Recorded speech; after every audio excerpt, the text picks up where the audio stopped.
ọpọlọ pípé ọ̀mọ̀wé ń bẹ àgbẹ̀ ń bẹ iṣẹ́ ọnà ń bẹ kákó ni mọ́ra.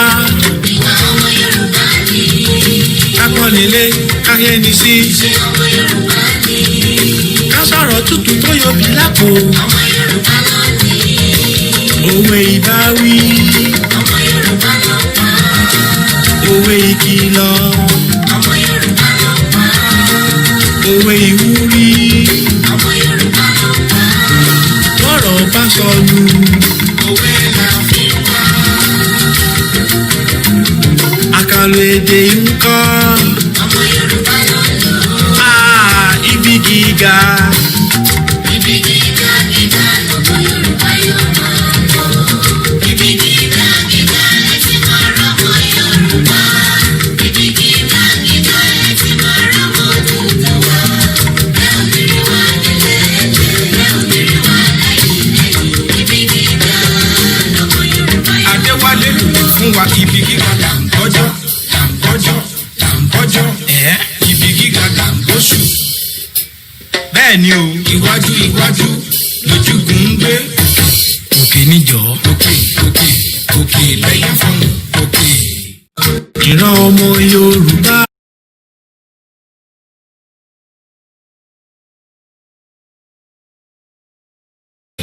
ìgbàgbọ́ wà níbẹ̀ má sì bẹ̀rù làbọ̀ mọ́ ká ṣiṣẹ́ ká ṣiṣẹ́ ká ṣiṣẹ́ ká jọlá ìṣọ̀kan tòmìnira ní kẹ́jẹ́ ká máa lépa tẹ̀síwájú fọ́pọ̀ ire àtòhun tó dára ọmọ Oòduà níbẹ̀ bó sì ipò ẹ̀tọ́ rẹ̀ ìwọ ni ìmọ́lẹ̀ gbogbo adúláwọ̀.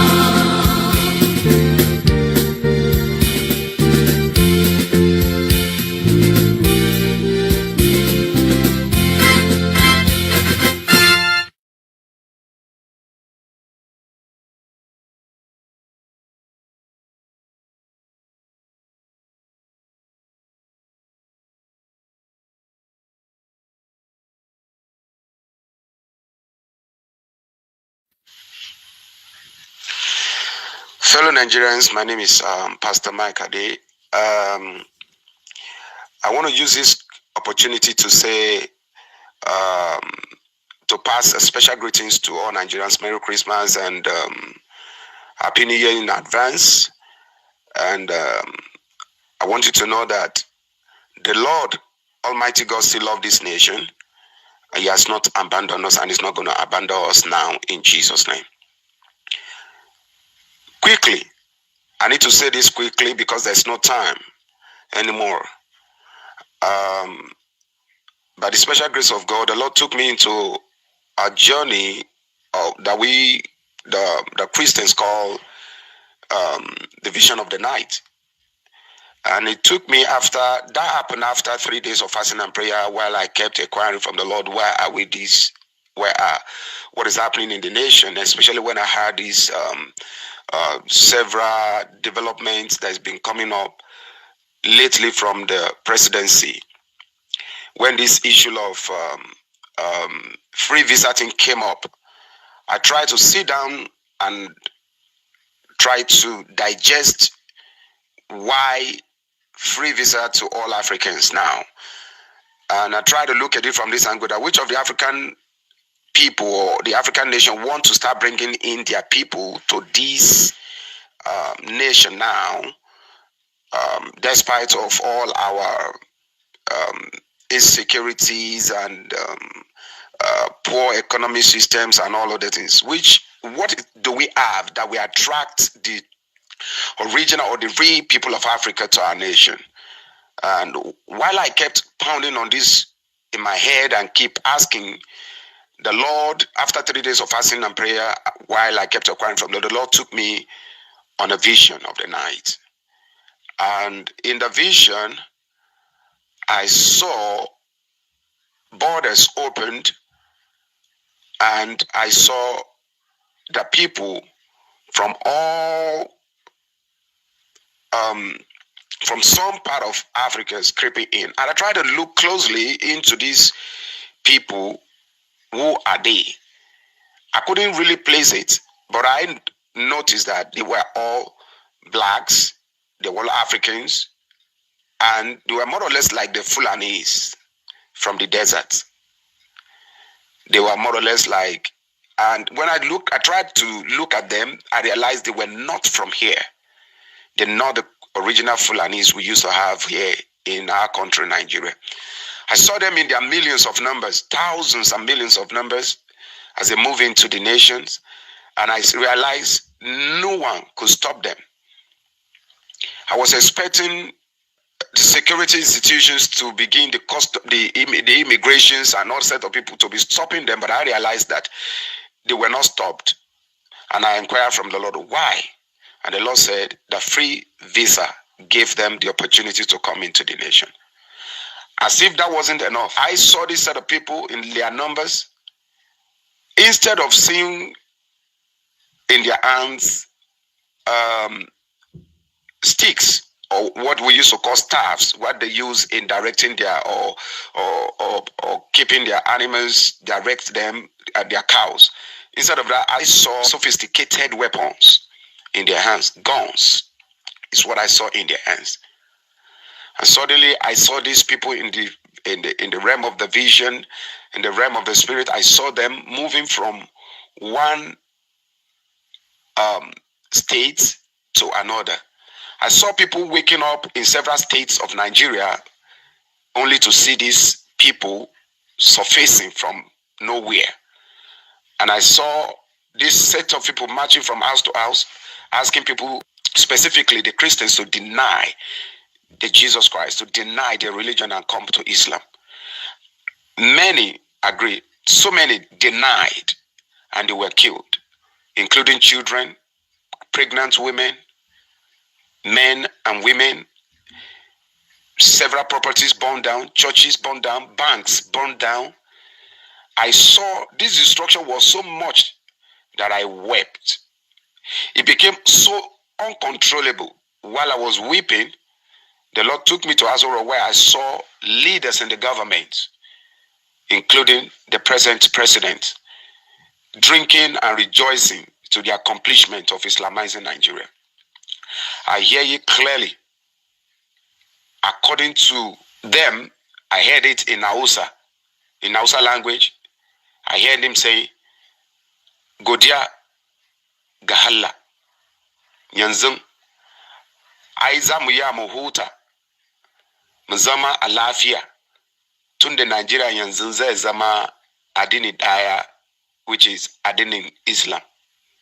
Meaning, we give God Almighty Allah the glory that now we can sit in peace, having this nation with one religion called Islam. There are no more Christianity. That is what I heard them say in Hausa. And I was so surprised to see these people rejoicing. After that, the Lord took me again down to the far north, where I saw these same people who came in through the visa policy start killing the Muslims, the Hausas, my brothers. And I inquired from the Lord, but why? If their purpose is to Islamize Nigeria, why are they not killing even the Muslims? And the Lord said to me, their agenda is to come and help them Islamize Nigeria. But the people also have their own hidden agenda. The hidden agenda is they are coming to take the land because they admire the nation Nigeria so much. So they are taking that as a payment for fighting what the plan is, original plan is. And when I saw this, I wept again. And the Lord said, this is not a season or time to weep. This is a time to make your voice count. I didn't want to come out. I try as much as possible to hide myself the same way all other pastors have been hiding and will not speak. And the Lord said to me, many of them, he said to me, I have not called any of my servants to have the spirit of fear, but spirit of sonship.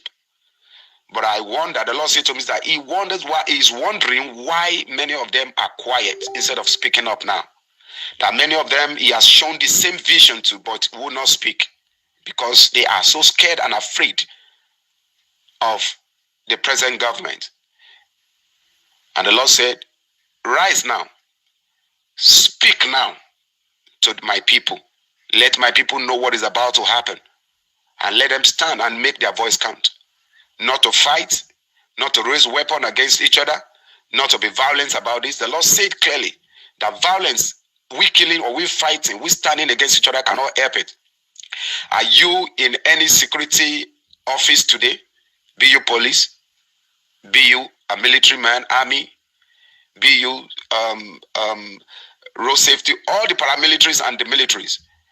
Wherever office you find yourself, something is about to happen that will shake the nation and that will so surprise every one of us. Suddenly, when these people begin to kill all the Muslims from the north, when they begin to kill them, I saw politicians started picking up their passports, going to the airport to fly. And I saw the Lord show me how many of them were being, their visas are being revoked and refused access into other nations they want to run into. And they were denied. And many of them came back. The chaos was so much that they couldn't control it anymore. And the Lord said to me, son, this is about what is about to happen. Think about it. Is this free visa thing going to bring any development economically into the nation? No. The Lord said to me, of what prosperity, of what numbers of food do you have that you can feed other mouths that you're about to bring into the nation? Of what accommodation, large numbers of accommodation do you have as a nation to accommodate this set of people? And the Lord said to me that even the government, the president knows that that was not his agenda. The original agenda is to bring this set of people in their numbers in order to join the Fulanese movement in Nigeria to fight, to kill, and to Islamize the nation Nigeria. But at the end, the Lord showed to me that He's going to turn against even the Fulanese in Nigeria and the Hausas. That this set of people will start killing the Muslims, start killing the sisters and brothers in order to take the whole nation from us. This is not funny. This is not time to fight one another. This is not time for sentiments. The Lord said to me.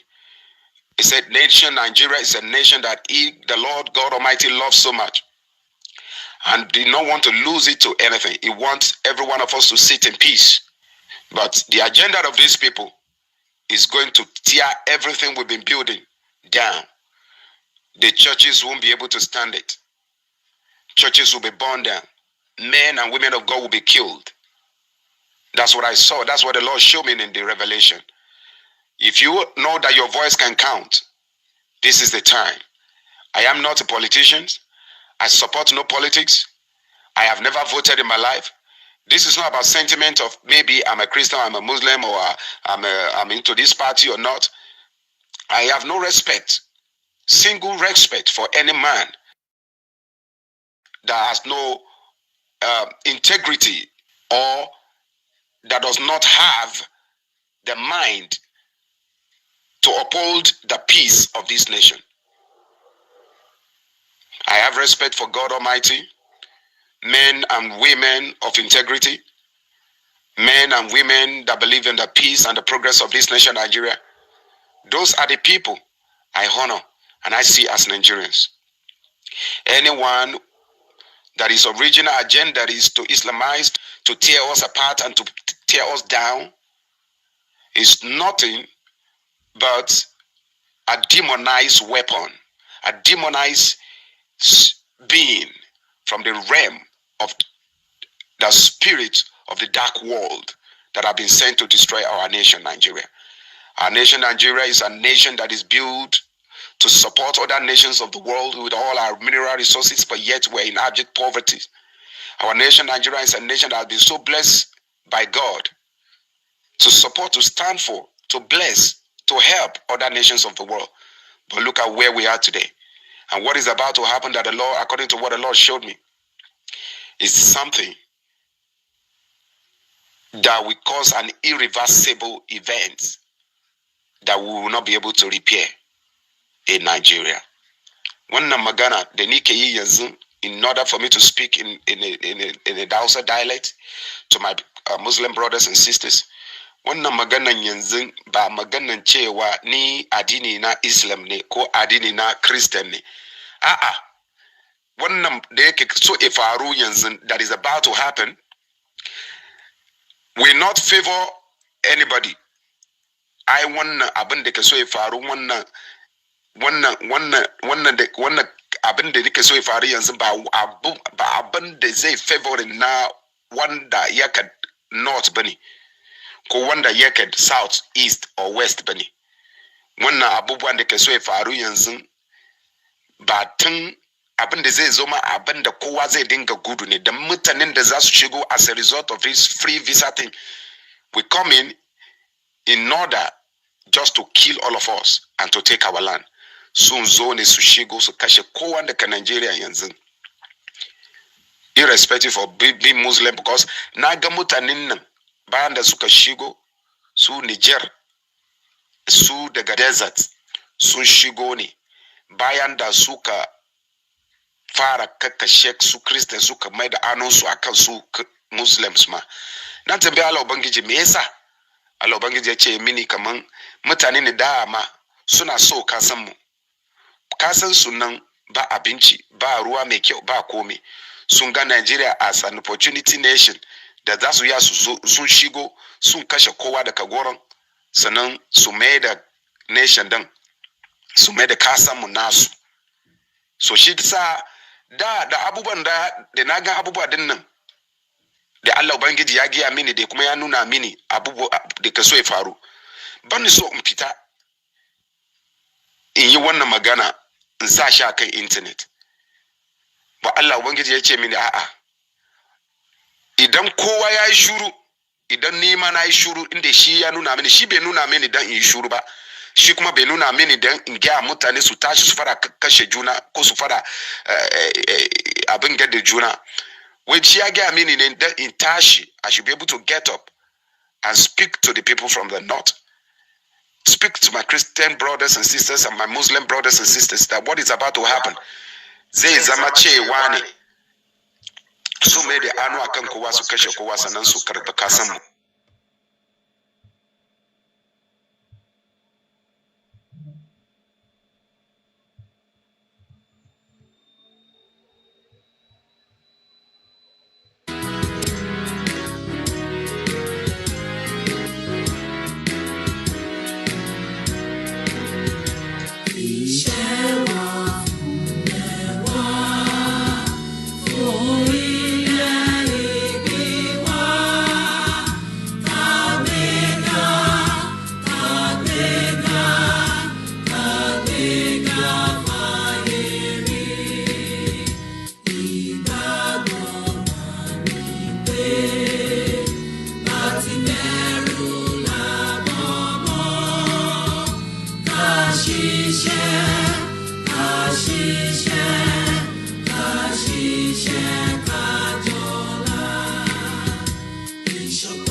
And a very good afternoon and welcome again to another beautiful Thursday, the 17th of December 2020. The time is exactly 12:52 p.m. GMT.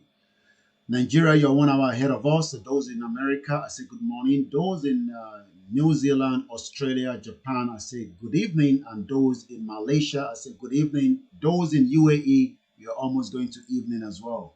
I'd like to welcome my mom. A very good afternoon to you. I can spot you there, and also the rest of you that have also joined us.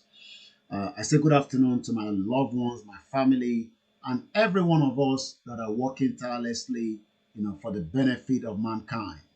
A Yoruba nation is not something that we have to continue to say, we can't negotiate it for anything else. That is for sure. Whether you believe in what the prophecies are saying or not, it at least indicates that something is coming up. Nobody knows what it is, but a lot of people are saying different things. You don't have to agree with them. You don't have to believe them. But everybody is saying something. Everybody can see something. Once again, those of you that want the Constitution, do let me know. I will be able to send that to you by WhatsApp or email. We've been circulating that. We'll be discussing that again today. Okay, because I'm also monitoring a screen here, and when the screen goes blank, I have to be sure that I'm still live, even though I can see myself in other platforms, but that does happen sometimes, maybe due to connection problem or not. Okay, I'm gonna bring it back to my network close up here, and that way I say good afternoon to everyone on all our platforms. I think I keep missing my Twitch because I want our children. Let me say this to those of us, our tí aláwọn ọmọ nílé, ẹ jẹ́ ká jẹ́ kó máa yé wọn pé Nigeria is not our country. It doesn't matter how much they love all these artists, whether the big brand or the small brand. Ẹ jẹ́ ká máa fi tó wọn létí pé Nigeria kò ń ṣe ìlú wa. Ṣẹ́rí tá bá ti fi ń tó wọn létí bẹ́ẹ̀, ó máa tètè yé wọn pé we are really serious. But tá bá ti fi tó wọn létí náà tá fi ń sọ pé yẹn, as a parent, àwa mọ̀ pé Nigeria ò ṣiṣẹ́, but at the end of the day, fi upset àwọn ọmọ wa, then that means we will not get exactly what we want. But when we start telling our children that Nigeria is not our country, our children will also understand what we are saying, where we are going. But if we don't tell them, then who are we expecting to tell them? Like I said, you don't have to believe the prophecies, but something is definitely going to happen that will shape Nigeria forever. That we all know that. Whether what we are saying, whether those that believe in one Nigeria or not, something is going to shape that. Something will definitely happen. But before all that happens, every one of us, we hear different things, we will read different things. I will then ask again, where is Aisha Buhari? Now she left the country. I'm wondering when she's going to return back. Maybe she's not feeling well. Maybe she's sick. We don't know yet. They're saying that Buhari's birthday is today. That man is not Buhari. That one is dead. Dead already. So, but the question is, let us hear this again from somebody else that spoke about something that maybe you've seen before or not. Let's hear this again. I see a nation rising now. Hallelujah. I see the nation of Biafra coming like speed now. I want you to listen. This one is not about politics. I'm not a pastor. Maybe he's looking for. This is what I said. 2015, I told you that Buhari will win the election.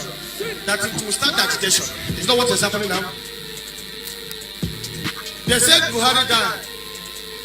That the Osubanjo will take power. I said Osubanjo can never be president of this nation. You know what I said here? I give reasons.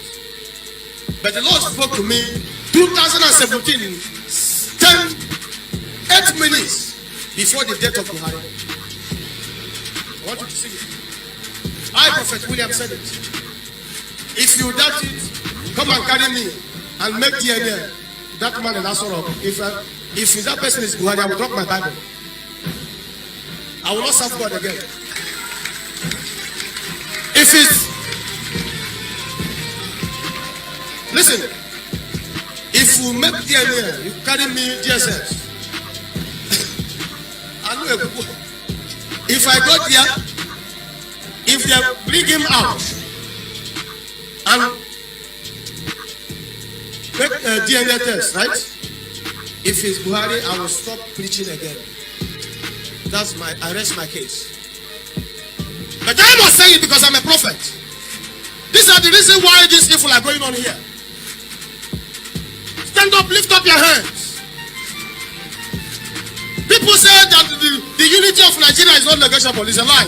From today, everything, because you refuse to make peace, because you refuse to save lives, and you want people to die, you are telling us 2023. We don't want to wait for 2023 because if you are giving us presidency, who will you give? Is it Okorocha or Ochus Okalo? They are the ones that come. We don't want them. They hate our people. They don't love us. What they love is money and their investment. We want our nation from today. And from this hour, the world, everybody all over the world will begin to sing. As this bell is ringing, open your mouth and begin to pray. So shall the story, every hidden thing about Biafra will come out from today. In the name of Jesus, let the spirit of Biafra arise, arise, arise. The Lord said we should pray for Nnamdi Kanu. They want him to make mistake. They will not make mistake. The reason why a lot of people don't like him because he said the truth. I have come to study our people, and I found that this is the only person that loved us. He loved us. Iwe Ojukwu loved our people. And I call God this hour that God will protect him and open a new door. Open your mouth and pray. Open a new door, a new wisdom, option upon Nnamdi Kanu from today. If you are planning to kill him, you are making mistake. Nobody can kill him. No human being can kill him. The only thing they want to do is for him to make mistake. But today, I stand as a prophet of God. He will not make that mistake. Amen. He will not make that mistake. Amen. In the name of Jesus.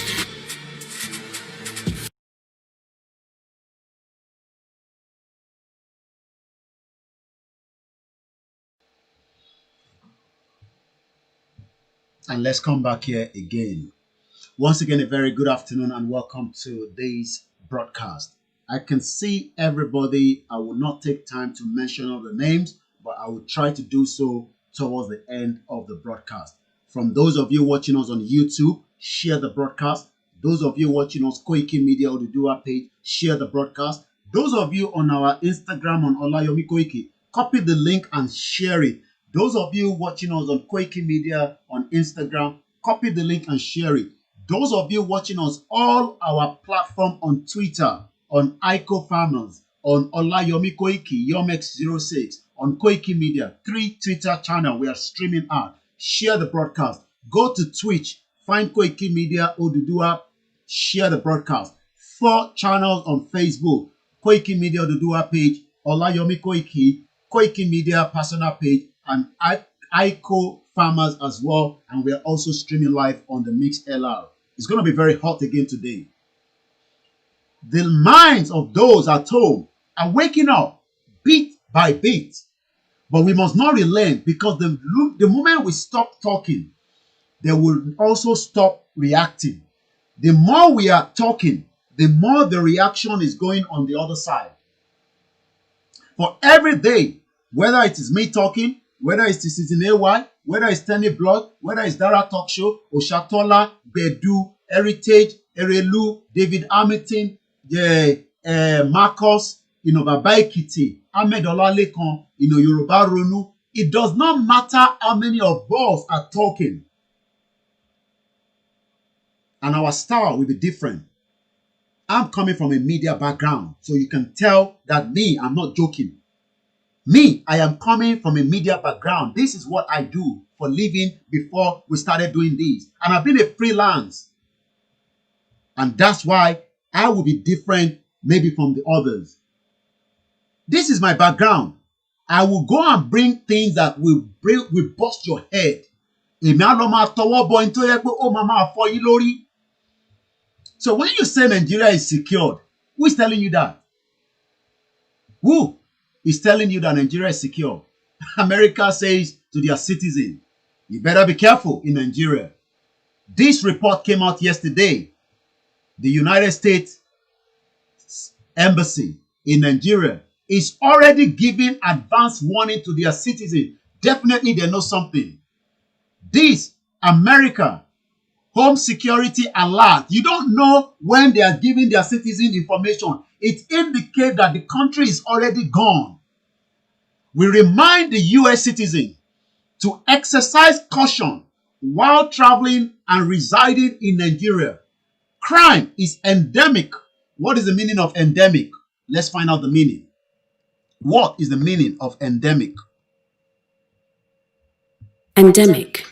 Endemic. Endemic of a disease or condition. So Nigeria is a disease. That is what America is saying. Irregularly found among particular people or in a certain area. So American government know that Nigeria is already endemic. There is a disease in Nigeria and they cannot cure it.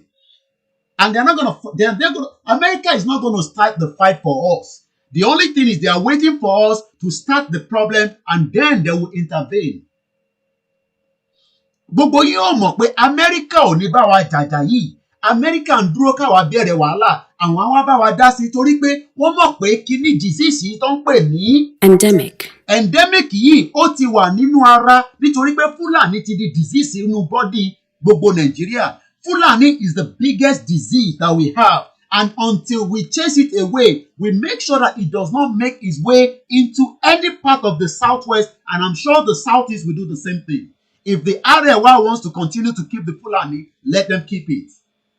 Again, the word is endemic. Endemic of a disease or condition. It is regularly found among a particular people. Who are these people? The Fulanis. Let's come back here. And it is happening throughout Nigeria, according to the US report yesterday. America is already advising all their citizens, whether you are going on holiday, whether you are living in Nigeria, to take precaution, exercise caution throughout Nigeria. Hear this, ranging from petty street crime. Do you know that there's so many crime that is taking place that is not recorded at all? Until somebody have camera and they'll pick it up and then it comes on the social media. If nobody picks it up at that point, that crime is gone and nobody knows. Do you know how many people will get close to a vehicle? I said one of my uncle or a family friend was almost killed from Songo on his way to work 2 weeks ago. And this is part of what America is saying. There's also what they call carjacking. There will be more carjacking because the country is already endemic by the Fulani that is about to kill every one of us. Your broadcast is bad on Facebook, but the sound is clear on YouTube. Okay? Well, you have to remember that I'm dealing with too many evil force. You think it's easy. We're doing all our best. If it's clear on YouTube, you might as well want to stay on YouTube. You don't have to stay on the Facebook. There's not much we can do to that. But thank you for the feedback. We're working on everything. Once again, now let me read quickly what America is advising their citizens. It's a long one. You can go on Twitter. I will also be sharing this with those of you that wants to read further. Let's go into some of the details. Home Holiday Security Alert. Location, Nigeria. And this was released yesterday, 16th of December, 2020. And when America released information, you have to know that they've done everything. What is scrutinized? What is more? Because they know that the country is what we now call endemic. Now, let's come back to it. The U.S. Embassy in Abuja and the Consulate General in Lagos remind the U.S. citizen to exercise caution while traveling and residing in Nigeria. Crime is endemic, is a disease throughout Nigeria. It does not matter whether in the east, in the north, in the south, it's every part of the country. But it is not just crime alone. You're going to hear more from this. It's ranging from petty street crime to carjacking. Crime level tend to increase during the holidays. It is prudent to exercise particular caution during the holiday season and the holiday event. Those of you in America, tó bá wẹ̀ tó bá ń lọlé, kò bẹ̀rẹ̀ sí announce kó tó kúrò ní America, problem tiẹ̀ nìyẹn. Bó bá ń wẹ̀, kò wà ní US, ó ti dé Nàìjíríà, kò máa flash pé ó ti fẹ́ dé. Àwọn tó ń dúró díẹ̀ wọ́n wà lẹ́nu ọ̀nà. Àwọn jọmọgbé wọ́n wà lẹ́nu ọ̀nà tó ń dúró díẹ̀. Demonstrations are relatively common places in Nigeria, and generally, I want to increase the front a little bit more. And generally, demonstrations are relatively commonplace in Nigeria and generally affect the traffic flow, especially if the progress along the major thoroughfares. We've seen a lot of crime taking place on different highways. Even our king, even one of our king was killed. I'm sure you remember that man. Abi? Remember him? I'm sure some of you have probably forgotten that we lost a king. I'll show you. I'll remind you. I will remind you. So even our king was killed as well. And this is what the American government is telling their citizens. Let me highlight it. Once again, a very good afternoon and welcome again. Yes, there's a lot of attack on what we do. A lot of people don't understand that. These guys have so much money to play with. But the good thing is, they'll find it very difficult because, my own service provider, you will have to take a long time before you can get them to compromise with you. And if they compromise and I find out, they are going to be in big problem because myself and them, I will ask them how, my sister was able through their own service provider into this house was infiltrated. I know like the MI5 are watching. Man, I'm not worried about that. Me and them are the same. Me and the MI5, we are the same. Me and the British government, we're on the same page. They know that Nigeria will break. It is better for them to negotiate with the Yoruba people, the Igbo people, and the Arewa people. But if they continue to support one Nigeria, everything is going to fall back on the head of the British government. It's as simple as that. Let's come back here. The American government is advising their citizens. Criminals and other elements often infiltrate large gatherings. You see some of you that, you go to Nigeria, I've missed Nigeria, man. I've been in America. Oh, I hate America, man. I hate America. But I'm back home now. I want to go. You better be careful. Nigeria is not that place where you can just say you want to go everywhere. You might end up going to a party with your friend, with your family, and you might end up become somebody that will be showing your face. Just like we are showing this man's face. It's gone now. It's gone to meet his creator. Maybe if this Oba, hey, security, oh, hey. But because they believe that they are safe, until one day we realize that they can kill them. The king, a monarch, was just killed like that. It was just taken away like that. Now, do you also know that America says something I want us to look into here? And I'm going to highlight that place alone. This is the area I want us to take a look. This is what I want us to concentrate on. America government, and I want to blow that up a little bit more because I want everybody to see that. It's good like this now. Let me highlight it back. Do you know that the American government says terrorist organizations and individuals inspired by the extremist ideology exist throughout Nigeria? That means Southwest is not safe. Southeast is not safe. If you Lagos, some of you you fool yourself too much. Lagos is safe. Who tell you that Lagos is safe? Who is deceiving you that Lagos is safe?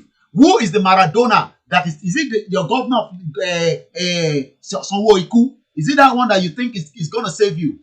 American government is already telling their citizens residing in Nigeria, terrorist organizations and individuals inspired by the extremist ideology exist throughout Nigeria. Gbogbo Nigeria ló. So nowhere is safe in Nigeria. Now, what are the things they say people should take precaution of? Actions to be taken. You must and this is also not for the American citizen. Now I am using this for everybody that will be going to Nigeria and those of you in Nigeria as we speak right now. Shere itewa ní Nigeria. Mo mọ̀ pé like kesha ma jẹ káàkiri. Before I tell you about some of this precaution, let us watch this video that also will pop up. I hope I've got that video ready. No, okay, I think it's on the link. No, it's not this one. All right, let me come out. There's a video I want to show us. All right, I know where the video is. Once again, a very good afternoon and welcome to those of you that have joined us from every part of the world. I know the video I'm going to show you. Let me show you. Let's watch this video together. Let's watch this video together.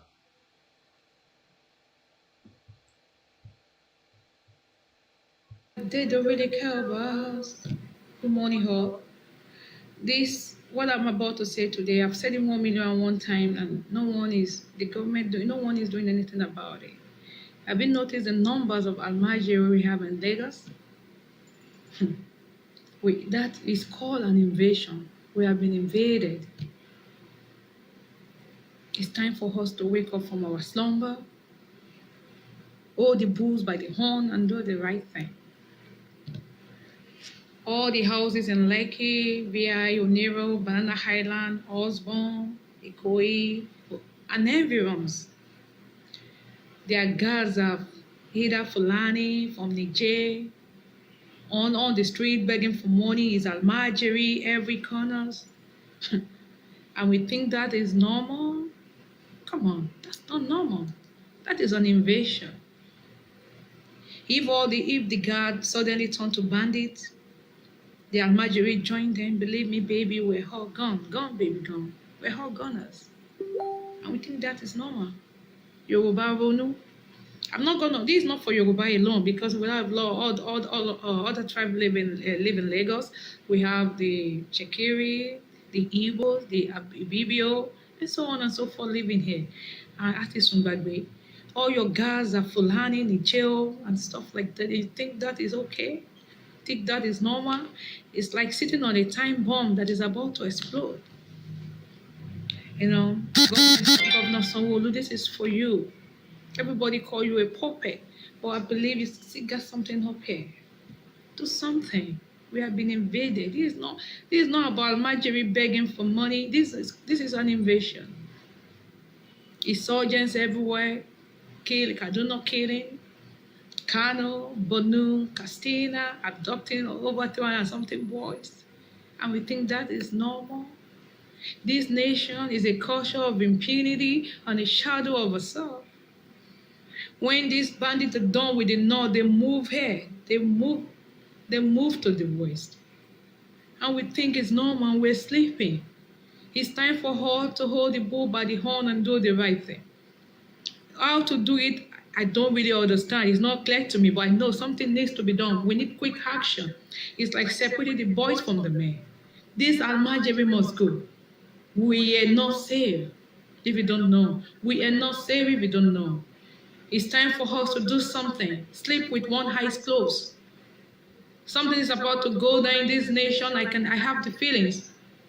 I know what I'm talking about. It's time. We can't keep sleeping anymore. It's time to do something drastic about this Almajiri. It's time. And these are some of the actions that you can take for now. And this is an advice from the American government. And I'm giving everybody this same advice as well. Beware of your surroundings. You must now keep a very low profile. You must always carry a proper identification. Stay alert in public places and locations frequented by tourists and Westerners. You must review your personal security plans from today. If you leave that open and you think, I live in an estate, and that is fine, you are on your own. Use caution when driving at night. Avoid walking after dark. Nigeria gets dark after 7 o'clock. You must avoid it as much as possible. Always drive with your windows rolled up and door locks. No more pete. Lock your windows. If you don't have air condition, make sure you lock it. If you're driving in a very fast speed, then you can wind down. The moment you're going into a short traffic, you must wind up as quickly as possible. My uncle or a family friend rather, was like the same problem that by not winding up the window was how it was attacked 2 weeks ago on Songo, making his way back to Lagos. You must review, alter travel routes, times to reduce time, and place predictability. You must always change your route. If you're driving on a particular route every day, one day just decide to go on another route so that nobody knows your movement. You must avoid gatherings and protests. It does not matter how good that, even if it's DJ Copy that is doing something, avoid it. Those places will become a target. I can tell you that. Because when people like her is saying that, hey, come on, and she has a security plan that will move her away from there as quickly as possible. And I hope you do the same thing. Don't get carried away. Whether it's the video, it doesn't matter any of these artists. They will be out of that place before you know. And what am I safe? You must exercise caution if unexpectedly in the vicinity of large gatherings or protests. A lot of you are not even monitoring the local media for updates. You must now monitor every local media update when you are at home so that you can pick up the news, or you follow people like us. At least we are up to date as well. Every day, that is what I do. I monitor what is happening in Nigeria 24/7. And I'm not just using one channel. I'm using different channels, and I even use this Hausa, which I'm sure a lot of you might also want to subscribe to them as well. You can get a lot of latest updates right from this channel because they talk more from the northern part of the country. And as you can see, just in, Boko Haram released video showing adopted, and this is just coming up now. This is just coming up. Like I said to you, let's watch this together. These are the boys that were kidnapped in Nigeria. A screenshot from the video showing one of the schoolboys as he speaks on behalf of others. Abubakar Shekau, led fraction of Boko Haram, has now released a video confirming that it has custody of the student adopted from the government secondary school in Kankara State in Katsina last week Friday. We are no longer safe. If anybody thinks we are safe, we must continue to remain absolute vigilant until a Yoruba nation can kick in. Or maybe we become more violent and we become a little bit aggressive, and that way you will then know that we are moving into this shit called Nigeria. This is the video. And let's see, I guess this is the video. Oh, this video has been removed for violating YouTube terms, and YouTube doesn't want them to play that video. So YouTube have removed it. But that is the screenshot there. Let's see if the video is already on YouTube, on Twitter. Let me go on Twitter. Katsina State. Let's see if the video is already live on Twitter. Shit O country. What's he talking about? Dead man. Get the intelligence dealing with Boko Haram. When we get into government, we have to study, get the intelligence gathering as much as possible. Cameroon is doing very well. It's doing even better than Nigeria according to our sources of information. We have to sit down and see the whole problem and then plan how to deal with it. How old is Boko Haram? Would you take the Nigerian law enforcement agents and the military 5 years to deal with insurgents? That our neighbors have to come in, Cameroon and Chad, and secure part of our territory from rebels, from insurgents.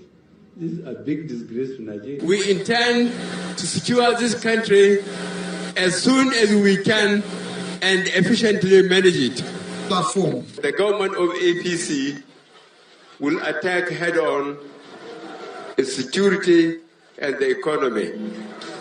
My next appeal to you is to make sure you get your permanent voters card. And you make sure on the election day, come rain, come sunshine, try and put up with any extortion or problem put before you. Go and vote. Vote for me and I will give you life. After we win everything, we be alright. Don't ever believe that nonsense again. Don't ever believe that nonsense from these idiots that say that, we should go for another 2023 election. Don't ever believe that nonsense. Because all these, you must always keep the doors to your residence locked even when you are told. Assistant U.S. Embassy Abuja, and this is a message that the U.S. Embassy released to their citizens and those that have opportunity to become a United States of America citizenship, or those that are working or living in Nigeria presently. And let me come back again. I say good afternoon and welcome to the broadcast. Nigeria is no longer safe. Nigeria is no longer safe. And it is up to everybody now to take every precaution you can think of. Every precaution you can think of. Let's watch this and then we come back again.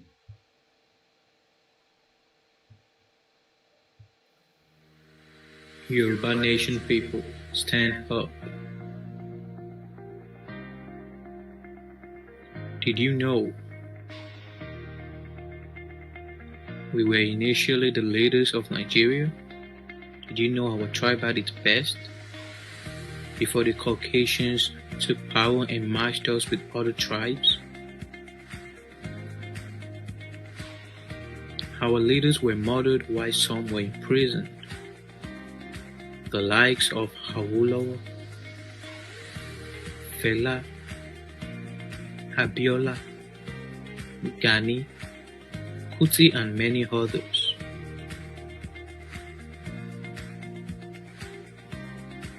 These legends died for Nigeria.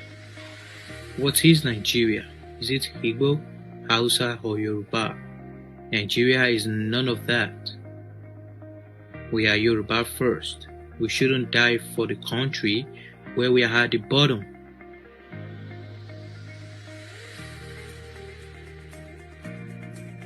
We don't have protection in our own father's land.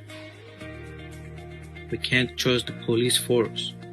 The commissioner for the police force isn't Yoruba either. We also don't hold most of the prominent positions in Nigeria. What else has to go wrong before we finally realize we are being enslaved?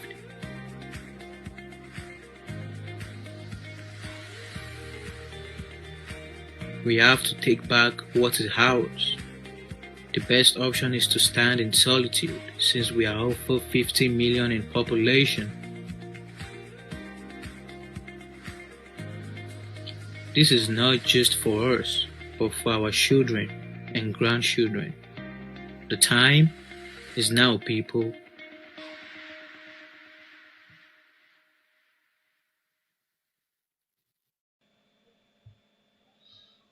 And the time is definitely now, my people. Once again, a very good afternoon and welcome to the broadcast. As we continue with this program, I once again want to say thank you very much to everyone that have stayed with us and believe in us since we started at the beginning of this year. It is now becoming more clearer that something is definitely going to happen. Whether those that still believe in one Nigeria or not, so many things will happen that will change that country and Nigeria will finally fall apart. Let's hear this. Àsìkò ti tó Rafiti blow final whistle popopo poro. Don't fuck with my generation. Qdotty lórúkọ mi. Òmìnira ló padà domi tó ní wá lára. Ìyà ti já wọn bàbá wa ti pẹ́ wọn fura. wọ́n fojú commonize ó tẹ́ wọn lọ́rùn kọ́ gba rice kò ń ṣe pé naija ò tẹ́ wa lọ́rùn ìjọba fẹ́ fokùn sí wa lọ́rùn Amẹ́ríkà Canada visa wá dàbí visa ìjọba ọ̀run mo gbé ọ̀rọ̀ wa ti wà ní BBC my brother get your PVC ẹ bá ń kígbe olè ajíbolè àgbọ̀yìn lẹ́yìn ẹ dákun ẹ sọ̀rọ̀ sókè o ẹ bá ń kígbe olè ajíbolè ẹ bá ń kígbe olè ajíbolè snake kan mi shop monkey kan mi shop office don dey burn our money is gone àdéyẹ 40 billion 90 billion gbogbo ẹ̀ ṣá ń lọ bílíbílí ká tó ṣáájú wọn ti ná fírífírí the happy dey shop pizza the poor man dey shop lizard wọ́n ní ẹ̀ ń di sáàsì èyí sí swati ẹ̀ má pa mí bẹ́ẹ̀ ṣe pa Kọ́ládé ẹ bá ń kígbe olè ajíbolè àgbọ̀yìn lẹ́yìn ẹ dákun ẹ sọ̀rọ̀ sókè o ẹ bá ń kígbe olè ajíbolè lè ajíbolè ẹ bá ń kígbe olè o tẹ bá rí wọn ẹ dá wọn mọ̀ wọn náwó yàfùnyàfùn wọn ra mọ́tò vàfùnvàfùn olè ni wọn ọ̀gára ọlọ́ṣà ni wọn tẹ bá rí wọn ẹ dá wọn mọ̀ ẹ sọ̀rọ̀ sókè o ọ̀kẹ́rẹ́ ti kojú ìjà sọ lọ́ọ̀dẹ Stuti on the mix. And I'm sure you all enjoyed that. We've not even touched what we are going to do today. But one thing we must remember is, for Nigeria to break so many areas, I have told you before, is a big elephant. We must kill it from different angles so that the spirit of that country called Nigeria does not come back up again and haunt any one of us. If we do not complete the job, the spirit will eventually come back and haunt myself and you. I just picked up a comment from one of our followers just right now of a name called Ayodele Awujobi, and I'll be looking into that in just about a few minutes. We have so many brilliant people, but the country is not our country. That is why it has never worked for us. We try to accommodate the Fulanis, but the Fulanis are not interested to accommodate us. They've been a superior over us. We've been doing boy for them. But now, I realize something is about to trigger. A 90 days ultimatum was given out yesterday. To you, it might mean nothing. To a lot of us, it means so much. I told you on October 1st, even before knowing that these people were coming out yesterday, that we would disrupt the system from outside the country. Some of you probably thought it's not going to happen. But yesterday, something took place. Something that so many people never thought would happen. What is that? What is that thing that took place? But do you also know that we have a country where, the governors of Castina does not even have any conversation, with the president, because everything in that country is a shithole. But everybody's pretending as if Nigeria will be a great country one day. Even those men of God that keep telling you that Nigeria will be great. One thing you've got to remember is, we know that something is about to brew up. Before we go into today's conversation, which is the part of what was discussed yesterday, let's watch this one video again. Once again, a very good afternoon to everyone that have joined us from location 419. Those of you in the southwest, in the southeast, even those in the north. We have a lot of people that are Hausas that are watching us. And we probably hope one day they will wake up and fight back the Fulani that have enslaved them for a very long time as well. Yes, they have to fight back. And the only way out is until everybody maybe will start having guns. Let's watch this next video.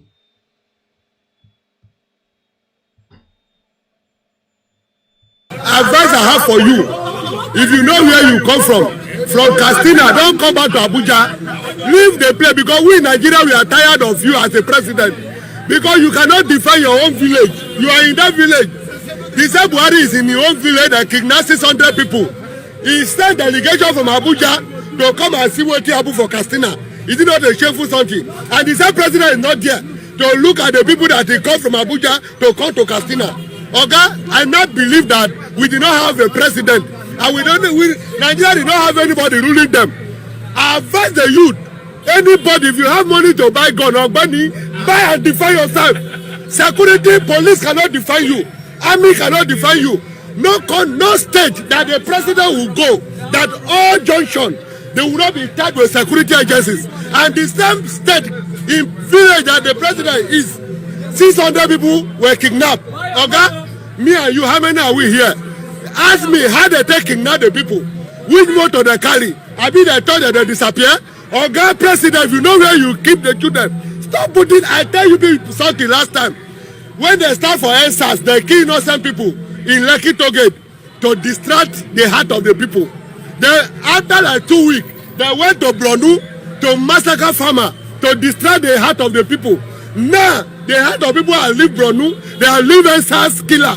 Now the heart of the people are now in where? In Katsina, 600 children are adopted. Okay, another one is still coming because the government, they don't want people to ask them what is Nigeria going through. They want to cause distraction. Nobody will talk to them. The same Buhari, the Senate, if I be the representative, invite him to tell Nigeria how they buy barrow for 3 million. Barrow whether they use for office, you no go. Ask him what is happening in Nigeria, you no go. Coronavirus, finish your work in Aso Rock. All those people wey catch the forget about who they be. If you like be general, if you like be anything, all the governor wey have evil mind for Nigeria, I get one prayer I want to pray before. Coronavirus fit finish for under country, but Aso Rock, you no go finish. That one God no go gree until he finish the work wey come. All the prophecy, pastor wey say Buhari na Messiah, una time dey come o, una better hold am tight. The calamity wey I don cause for Nigeria. All the prophet when I don't know what he God tell una they go tell people say Buhari na Messiah, Buhari na this thing, where na dey, they no fit talk again. But I have message for now. Coronavirus dey come. I'm a Christian. I know that against, but any pastor when don't know him work, just dey lie wetin God no tell am. Now more na come fight for the people when are confused. Una people for na church una confused. Everybody. By God, if nobody there, no come to Aso Rock. We don't want you again. When I told you that you need to defend yourself, Eshegoni Mamawa, Tenny Blood, we're going to be discussing that, what took place yesterday. Thank you very much, all our media houses, and working very hard. Sherry,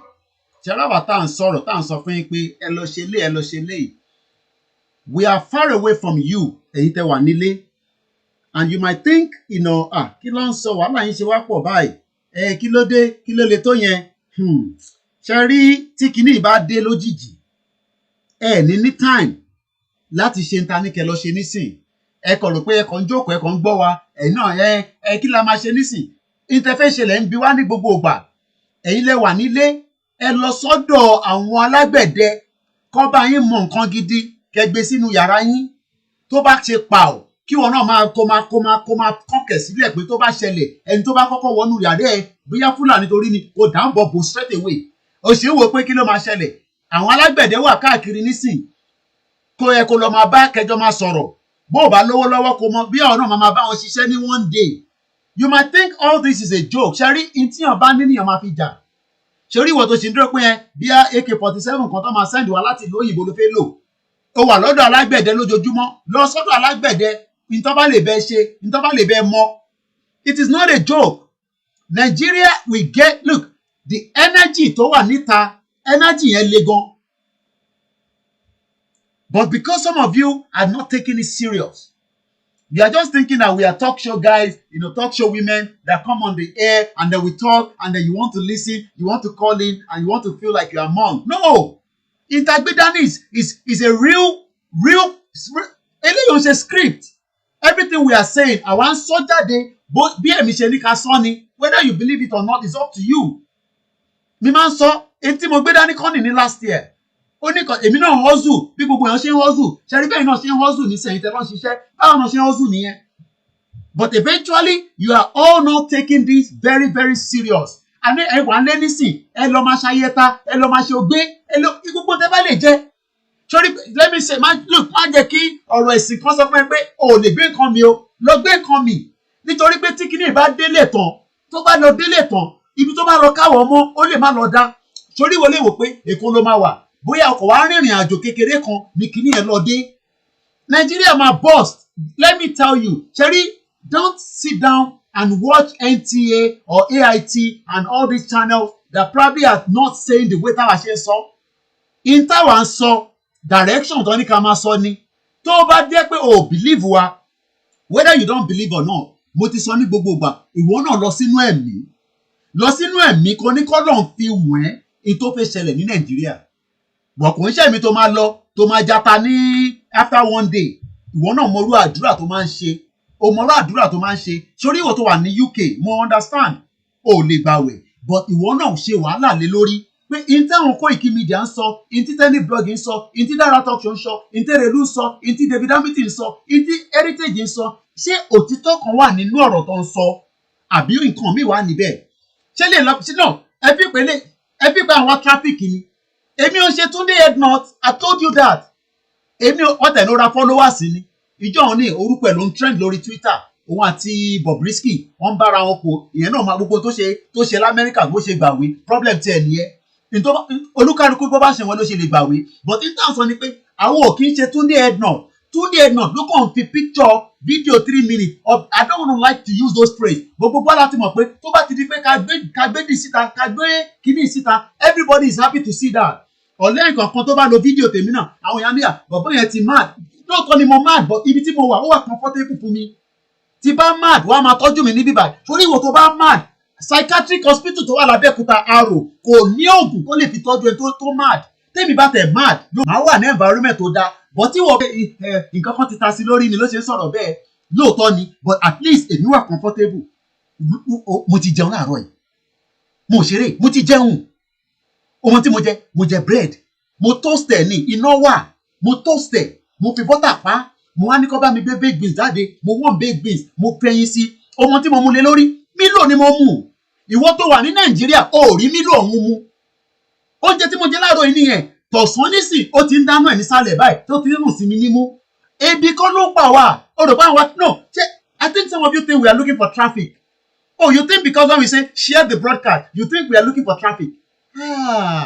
Ẹ ti wọ gàù. Ìwọ wà Nàìjíríà, o tún bí ṣẹlẹ̀ lómi nísìn, ẹlòmí tó wà Nàìjíríà nísìn. Mélòó nù yín ló ti lọ tẹ̀ ṣe kan sáré.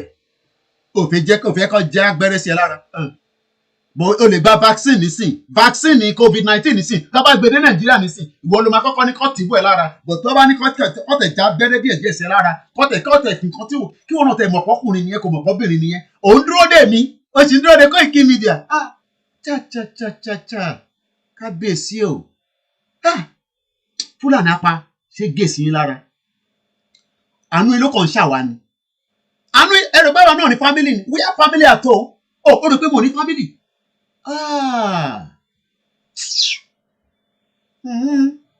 Oh, you think we don't have? Àwa náà sọ fún àwọn family tiwa. Ṣé ní bá ṣe ń sọ àwọn family tiwa náà wò? Bó bá wù wọ́n kọ́ ṣe, bó bá wù wọ́n kọ́ má ṣe, problem tiwọn náà nìyẹn. Because in tó ń bọ̀ yìí, in tó ń bọ̀ yìí, torí in tó wọ́n ń pe kinní kan ní àwọn astrology, wọ́n máa ń pe kinní kan ní energy shift.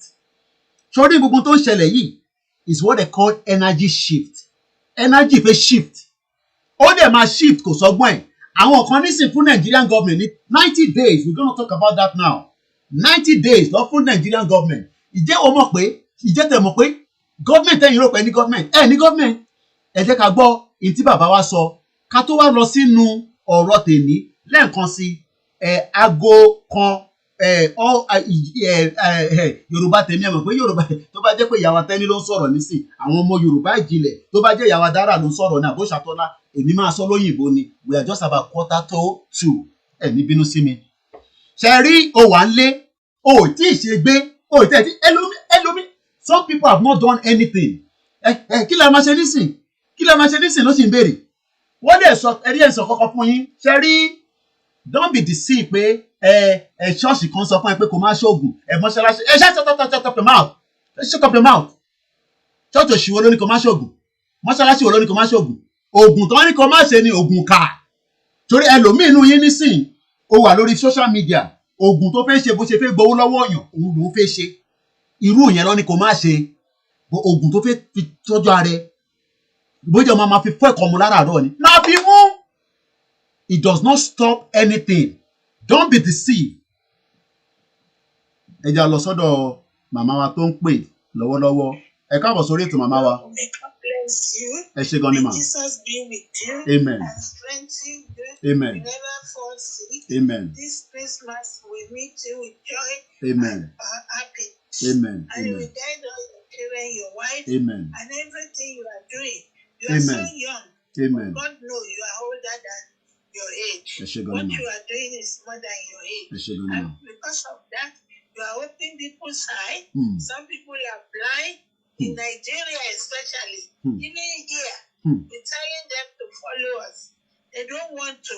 The person who is spoiling the country is that man called Tulubu. It doesn't belong to Lagos.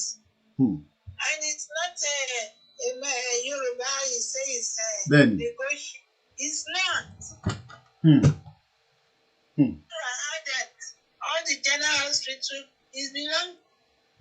Then. And they put it. Put them in different parts. So.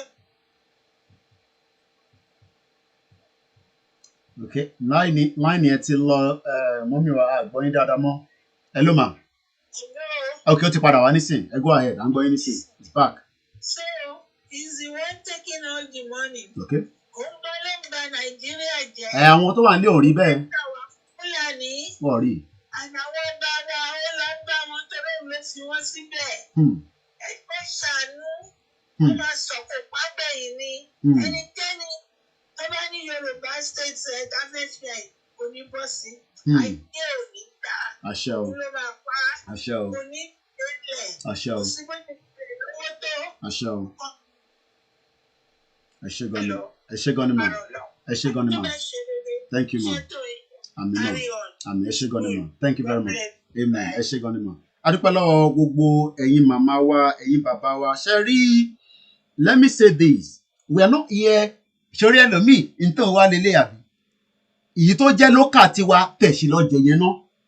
Ta ló máa gbélé fún àyìnbó ló ti fẹ́ rí? Ó tí lè relé nísìn. Tẹ̀sí lọ máa jẹ local one. Tó bá dẹ̀ jẹ́ pé o feel pé those ones is not going to help you.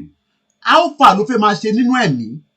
Ìwọ náà máa bọ́ lọ́n sọ̀rọ̀ pé Ọlọ́run má jẹ́ pàdé Fúlàní o, Ọlọ́run má jẹ́ ṣe kòńgẹ́ Fúlàní. Torí tó bá ti lọ ṣe kòńgẹ́ Fúlàní, Fúlàní ò ní gbọ́n kankan. Fúlàní dẹ̀ bí bastard.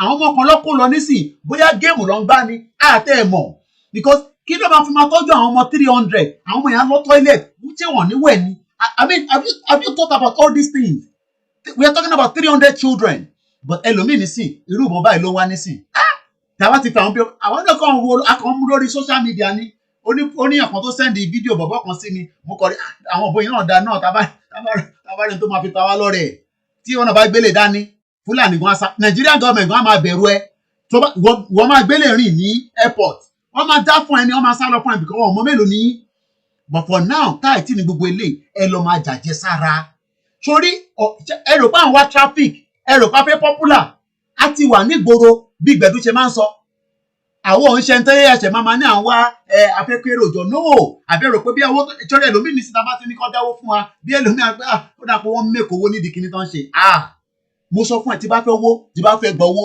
màá gbà lọ́wọ́ ní UK government mo ní right bí ọmọ ìlú yìí náà ni the same right ọmọ ìlú yìí ní lèmi náà ṣì ní pọ̀ now àdúpẹ́ fọlọ́run o ti understand ní sìn so I can literally ask the government for support but àdúpẹ́ fọlọ́run pé ibi táwa wà is not the food ebi kọ́ ló ń pa wá we are not hungry mo ti sọ fún ẹ baked beans bread mo fi butter pa Milo what else do I want ikùn mi ti kún nísìn tí bá lọ jẹ sí ju bó ṣe yẹ lọ màá máa lọ tọ́ílẹ̀tì ni ibi kọ́ ló ń pa wá we are telling you ṣẹlẹ̀ ìtẹ̀wà nílé tí ìmọ̀ kankan you think that we are happy to say no àwa náà fi já if Fulani can let us go freely but a mọ̀ pé Fulani ò ní jẹ́ ká lọ freely but a sì máa tẹ̀lé àwọn bàbá wa mo sọ lánàá and I'm putting it on record again bàbá wa lọ́sì jẹ́ àmọ́ a kàn ń sọ fáwọn tiwantiwa ó ti ẹ̀kọ́ tí ẹ̀yin náà àwọn bàbá yìí náà ti dàgbà bàbá yìí ti dàgbà so ti bàbá yóò ẹ̀ lè expect kí bàbá yìí máa sọ pé ká lọ gbé bọ̀ ká lọ no kò ní possible so ẹ má fi pé bẹ́ẹ̀ máa ti bàbá Akíntóyè bí àkọ́ tí mò ń sọ wá against nǹkan táwọn sọ no the same direction náà là ń lọ bàbá ní a máa ṣe diplomacy àgbàlagbà ni ọmọ fi ń jabẹ ọgbọgbọn làgbàlagbà fi ń sá fún màálù tí màálù bá ń bọ̀ báyìí ọmọ kékeré sì máa ní kí lè lè kẹ ọlọ́mọ àjẹ kó là mọ́lẹ̀ bọ̀ àgbàlagbà ó ti mọ̀ pé ó máa sá wọn ní àgbàlagbà tó bá ṣubú abojú wẹ̀yìn ọmọ kékeré máa dìde ó ń lọ tiẹ̀ ni ẹ lè expect kí bàbá Akíntóyè máa sọ orúkọ tèmi sọ kò possible àná fi sílẹ̀ tèmi bá sọ pé a máa jà a máa ní AK 47 èmi àti British government nìyẹn fi yẹn sílẹ̀ kò sí nǹkan tó máa ṣe sí. akọ̀mọ àìtí gbà pé but since táwọn èèyàn ti pè wọlé nísìn let's just allow this call again to come through. Hello caller. ẹkọ rẹ sá akóyèké. ẹ káàsán. orúkọ mi ni ọmọọba Oyèfẹsọ láti Jámánì. ẹ káàbọ̀ ọmọọba Oyèfẹsọ. àwọn tèmi ọmọ Ṣàgámù lèmi.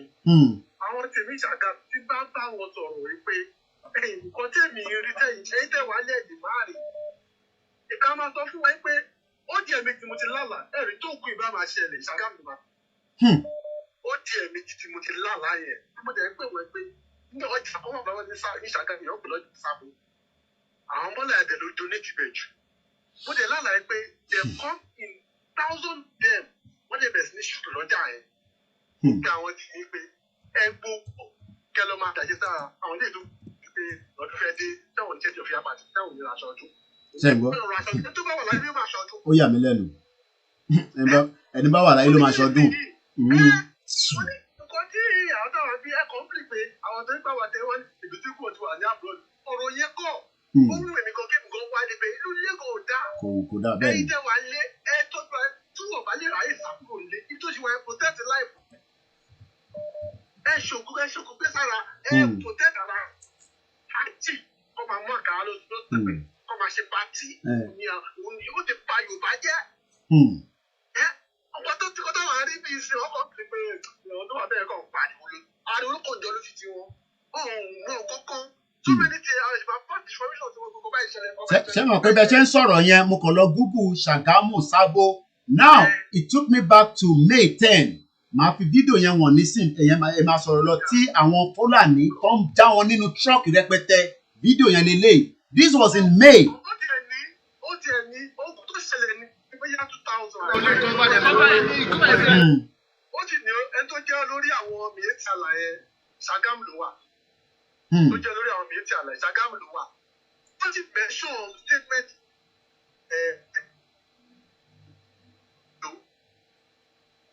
because wọ́n mọ bí wọ́n ṣe pa àwọn tó ń bọ̀ ìpa àwọn mọ́lá yẹn tó ń gbà yẹn.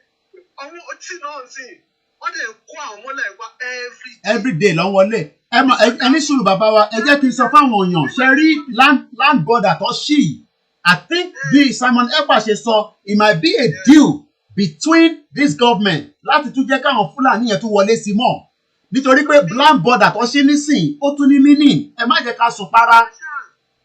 ebi tó sọ fún wọn pé owó yóò dáa tẹ́lẹ̀ lówó ó yẹ ìgbowó bá kẹ́tẹ̀ fi lọ́sọ̀kù kẹsàrà ẹ ṣòkì gbẹ́ ẹ ṣe fọ́kù ẹ ṣe fọ́kù ẹ ṣe kìkì.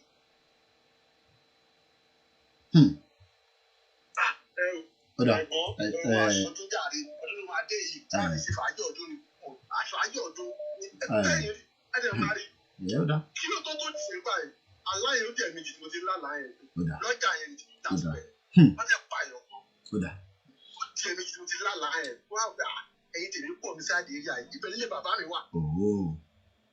ẹ bá pè wọ́n kọ́ báyìí kẹ́wọ̀n tó wà nígboro tó gbọ́ èyí tẹ̀ wọ́n sábò.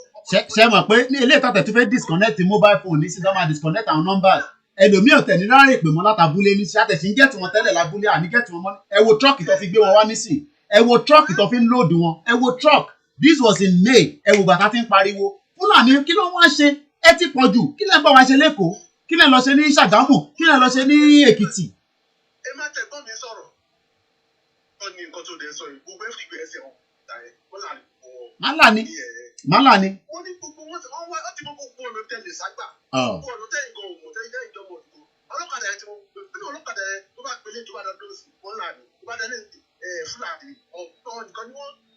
wọ́n tó ṣọ̀kadà. Kódà ìyàn kan tẹ̀ ní kí ẹ ṣe gan bàbá wa torí àsìkò ká lè tún máa bá ètò yẹn lọ ẹ ṣe gan ni ẹ tún láǹfààní àti pè wọlé ẹni tó bá fẹ́ pè ẹ ṣe sùúrù ẹ jẹ́ ká lọ sínú broadcast àfẹsẹ̀ léènì a máa fún yín láyè rẹpẹtẹ léènì ẹ ráyè bá wa pè wọlé láti bá wa dá sí ètò náà mo kí gbogbo ilé nǹkan sí ẹ jẹ́ ìsàn kọ́kọ́ fún wa lẹ́ẹ̀kan sí before I go into what took place again yesterday because in tó ṣẹlẹ̀ lánàá yẹn a máa analyse ẹ̀ lójoojúmọ́ ó wà very very important ó wà lára àlá tá a sọ fún yín ẹ rántí àlá Usman Dan Fodio ẹ mọ̀ pé mo analyse ẹ̀ we took time and mo dẹ̀ dúpẹ́ lọ́wọ́ èèyàn kan tó ti bá wa sọ di mp3 so ẹni tó bá fẹ́ gbọ́ ẹ lè tún gbọ́ ṣe rí àlá má dàbí òmùgọ̀ and I'm sure ẹ̀yin gbogbo ilẹ̀ mọ̀ bá àlá ṣe ń ṣiṣẹ́ ẹlòmíà ní àlá ò kì í ṣiṣẹ́ òmùgọ̀ làlá òkè mo ti gbọ́ òmùgọ̀ yẹn Ọlọ́run má jẹ́ kó dé bá wa but wọ́n ní bàbá Usman Dan Fodio fún rẹ̀ òun kan ti lálàá pé 200 years lọ́lọ́run fi wọ́n 200 years ní gbogbo tó pààyàn tó ṣe wàhálà tó tẹ̀jẹ̀ sílẹ̀ gbogbo òníjú 200 years yẹn ó ti expire ní 2004 ni ó ti expire.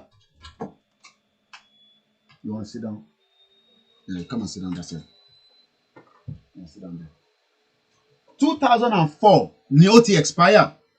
2004 ìbéèrè tí mo wá ń bi wá nísìn ni pé ẹni tó lálàá kó tó kú nìyẹn o before he died Usman Dan Fodio dreamt that the empire that he has created will fold up and the Fulani would then have to be coming into the other territory with a visa and they might be chased away and we are doing that now. Now they have given the federal government 90 days. What is that all about? What is this 90 days all about? What does it mean? What should we expect after 90 days? This is where we are going today. Bẹ́ẹ̀ni, dánmí ni wọ́n. Àwọn tó wà ní ẹrù pàwọ́ àtàwà níta ni problem. Ṣé mọ̀ pé nísìn diaspora ṣé mọ̀ ẹnu mọ́ tí gọ́ọ̀mẹ̀ntì ṣe lé ní nísìn ẹ tó bá máa send owó sílé wọ́n sọ fún àwọn operator tó ń staffing máa ń send owó pé tó ọ̀bá ti lè máa ṣe pé let me bring that up for you. Ṣé mọ̀ wàhálà tí máa ṣe wàhálà tó ń bọ̀ àwọn arọ wà ní National Assembly báyìí. N tí mo fẹ́ ṣe gan lé ni mo tẹ̀ tí ìráyè wọnú ẹ̀. But it's good to always bring ṣe mọ̀ pé àwọn tó ní physical challenge person kì í má pè wọ́n ní arọ wọ́n wà ní National Assembly báyìí right physical challenge person wọ́n protest neglect invade National Assembly àwọn lélẹ̀ ẹ wò ṣé ìlú lélẹ̀ ẹni tó ò ní tẹ́sẹ̀ ń dùn ẹ wo gbogbo wọn now the question is ìjọ́ ò la fẹ́ máa ṣe gbogbo eléyìí. Let us break away. Can you see them? Members of disability across the Niger Delta during a protest at the National Assembly complex. Lẹ́ni, wọ́n wà níbẹ̀ báyìí. Bóyá wọ́n máa wá nu arọ ni o, bóyá wọ́n máa gbé arọ ni o, àmọ́ tó máa ṣẹlẹ̀. So, ibẹ̀ kan ni mo ń lọ. Eléyìí mo fẹ́ fi wọ̀nyí kó tó di pé a máa lọ sínú program tá a fi ṣe lénìí. Now, this is what the diaspora will be facing again. Ṣé rí gbogbo àwọn tá à ń send owó sílé? The CBN, the central bank, is threatening to sanction operators láti di pé wọ́n san currency Nàìjíríà fún wa. Kí ló ṣe ó make sense? Náà tẹ bá send owó sílé, ṣèbí náírà ló yẹ kẹ́ gbà. CBN nínú ọ̀ ẹ̀ nígbà náírà. Local currency kan ló máa fi sanwó fún yín. Wọ́n wá fẹ́ sanction àwọn operator tá à ń lò. Ìyíkí tó bá máa lò. As long as tó bá ti wà lọ́ntàn ṣe àwọn ẹ̀mọ̀ kan wà alábẹ́lé láwọn yẹn àwọn èèyàn ní system wọn register but ọlọ́run bá bẹ́ẹ̀ ṣe tó bá gbówó ẹ lọ ó kù sí ẹ lọ́wọ́ àwọn kan wà trustworthy but àwọn kan tó bá ti send owó títí tó bá yá o lè má gbúrò wọn mọ́ but very very rare cases la máa ń rí but in tàn lọ́kọ́ nìyẹn the CBN the central bank is threatening to sanction operators for paying local currency.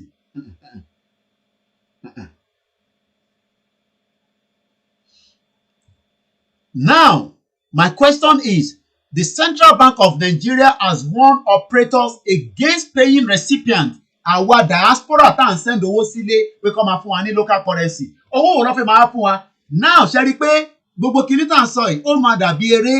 Ẹlòmíì lè máa wo gbogbo kìíní nísìn. Every little thing tẹ́ bá rí, ó ní another agenda behind it. kí ni ìdí tí wọ́n ṣe fẹ́ kọ́ máa fún wa ní local currency? Kí ni ìdí tí wọ́n ṣe fẹ́ máa fún wa ní dọ́là? Kí la fẹ́ fi dọ́là ṣe ní Nàìjíríà? Ẹni tó bá wá gba dọ́là wàá ṣètò wa mú lọ sọ́dọ̀ mọ́là ní Yaba láti lọ́ọ́ ṣe àbí báwo, torí kò yé mi. What is all this all about? And some of us think it's a joke. Some of you think, some of what we are saying here, ẹ̀tẹ̀ bá ti gbọ́ níbí báyìí, ìkankan náà ló ń sọ. Ìkankan náà ló ń sọ. No, it's not about ìkankan náà ló ń sọ. We are talking about the fact and figures. And some of these things have hidden agenda that even some of these central bank might not know. Ó lè jẹ́ àwọn tó wà níta external force ló ń sọ fún ìjọba Haúsá tó jẹ́ ti Fúlàní pé ẹ máa gbá géèmù yìí báyìí. Wọ́n máa lock gbogbo wa in. Tẹ́ bá tún lọ wo àwọn tí wọ́n ní wọn ò ní tó wà registered, over 160 million Nigerians kò wà registered pẹ̀lú NIN. That means pé wọ́n máa disconnect wọn very soon lórí mobile phone wọn. So all this is something that we should be worried and alarmed about. Àbí kò yé nǹkan tí mò ń sọ? Why should we have a country where 160 million Nigerians are currently not having the NIN tó ń sọ yẹn? Let me see if I can bring it up quickly. NIN number. Ṣé mọ̀ pé over 160 million mobile phone will be affected because of this. The Nigerian Communication has given telecommunication operator MTN, Glo, Airtel, bàbá ẹ̀ tó ń bá sọ̀rọ̀ ní abúlé tí kò ní NIN. Ṣé bàbá ẹ̀ ní NIN? So nígbà tó bá disconnect the phone line bàbá ẹ̀, ṣé wàá ṣètò máa lọ pe neighbor ẹ̀ kó ṣe lọ mú phone fún bàbá ẹ̀?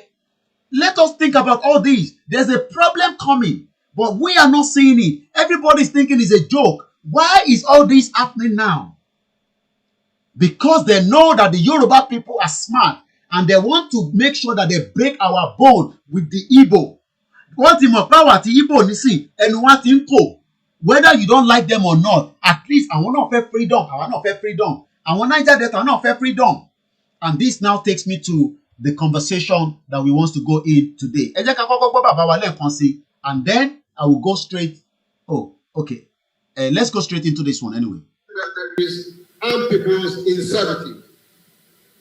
On this note, we're going to watch this. It's a long one, but we'll watch it a little bit and then we come back and we start analyzing it and I'll open the phone line. I'm going to mute my mic. Lord Harcourt of the impending January 1st, 2014 illicit annexation of southern Nigeria to northern Nigeria as the British married off the southern lady of means to the poor but well-conducted Nigerian youth, northern youth, and to point out that it was the celebration of this grand bequest that Ahmadu Bello had declared to his lieutenants in the very week of Nigeria's independence in October 1960, that the new nation called Nigeria should be an estate of our great-grandfather, that's his own great-grandfather, Uthman Fodio.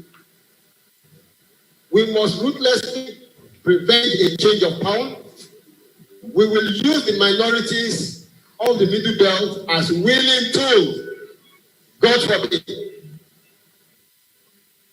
And the South, the conquered territory. God forbid. Say it together. God forbid. And never to allow them to rule over us and never allow them to have control over their future. God forbid. This is as quoted in Parrot newspaper of 12th October 1960. Number 3, we recall that as the departure of the British drew near in the early 1950s, the ethno-linguistic, cultural, and religious diversities of the people of the territory dictated the adoption of a federal constitution model, in which the territory largely autonomous regions, northern, eastern, and western regions. I'm going to pause this for now. I'm going to pause it for now because I'm sure a lot of us have watched this yesterday. You can go on different channels. You can go back on Heritage. You can go back on my own channel yesterday. We've already played it. But now let's look into the article itself. So I'm going to open my mail. I think I had it open earlier on. All right, I'm going to open it again. Once again, a very good afternoon to everyone that have joined us on this particular broadcast today. And let me say, yeah, that's it. The question I want to ask everybody is, somebody was just saying now, because I can monitor different, platforms on YouTube. This individual says, I received a message from TransferWise. I will not be able to send money home now. Cherry, Inti government patient, they've seen that we are now moving forward. Let's go straight. There's a caller coming through, and we're just going to allow the call to come through now as well. Hello, caller. Ekason. Ashedumare. Ami. Ami.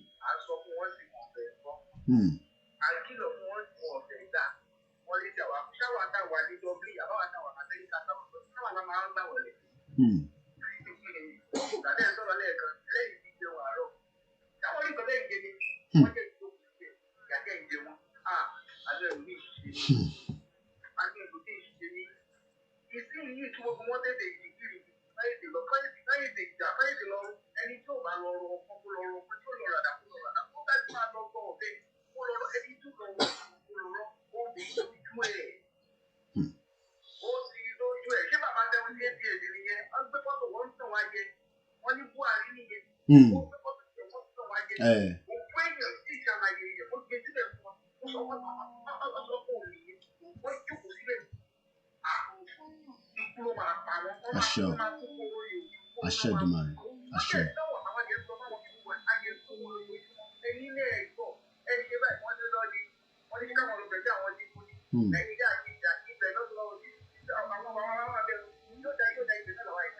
Ben.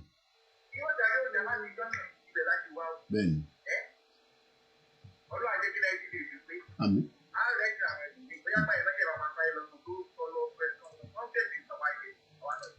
Ben.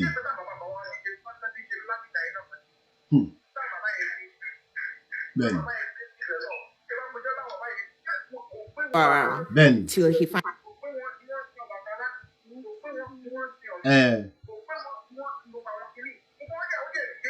Ó dẹ̀ ń gbé wọn bẹ́ẹ̀ ni.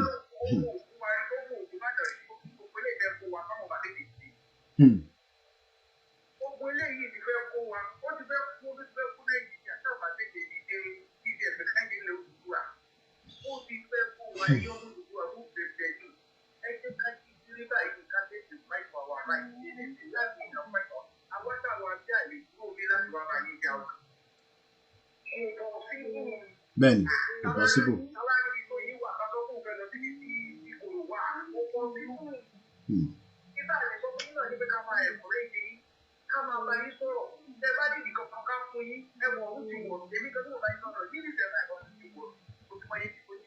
Bẹ́ẹ̀ni. Bẹ́ẹ̀ni.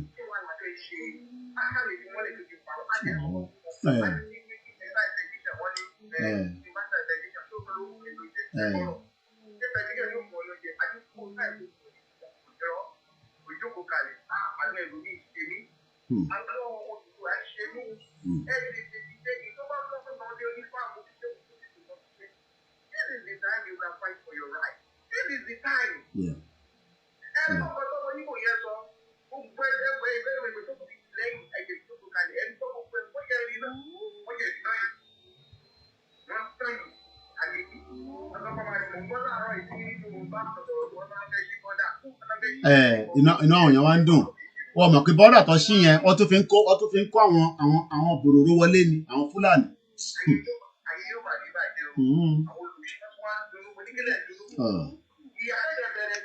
Okay.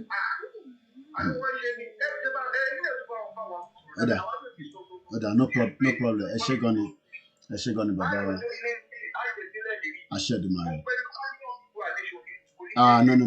No irọ́ ọlọ́pàá Nigeria will break kò sọ́gbọ́n ẹ ṣé gan ni bàbá wa it has to enough is enough ẹ ṣé gan ni.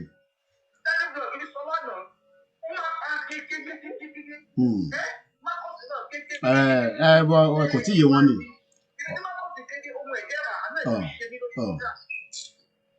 Èrè lọ́rùn pa à ń ṣe ni. Ìbá àwọ̀ àníjẹ́ kó sú wa ni. Àníjẹ́ kó sú wa.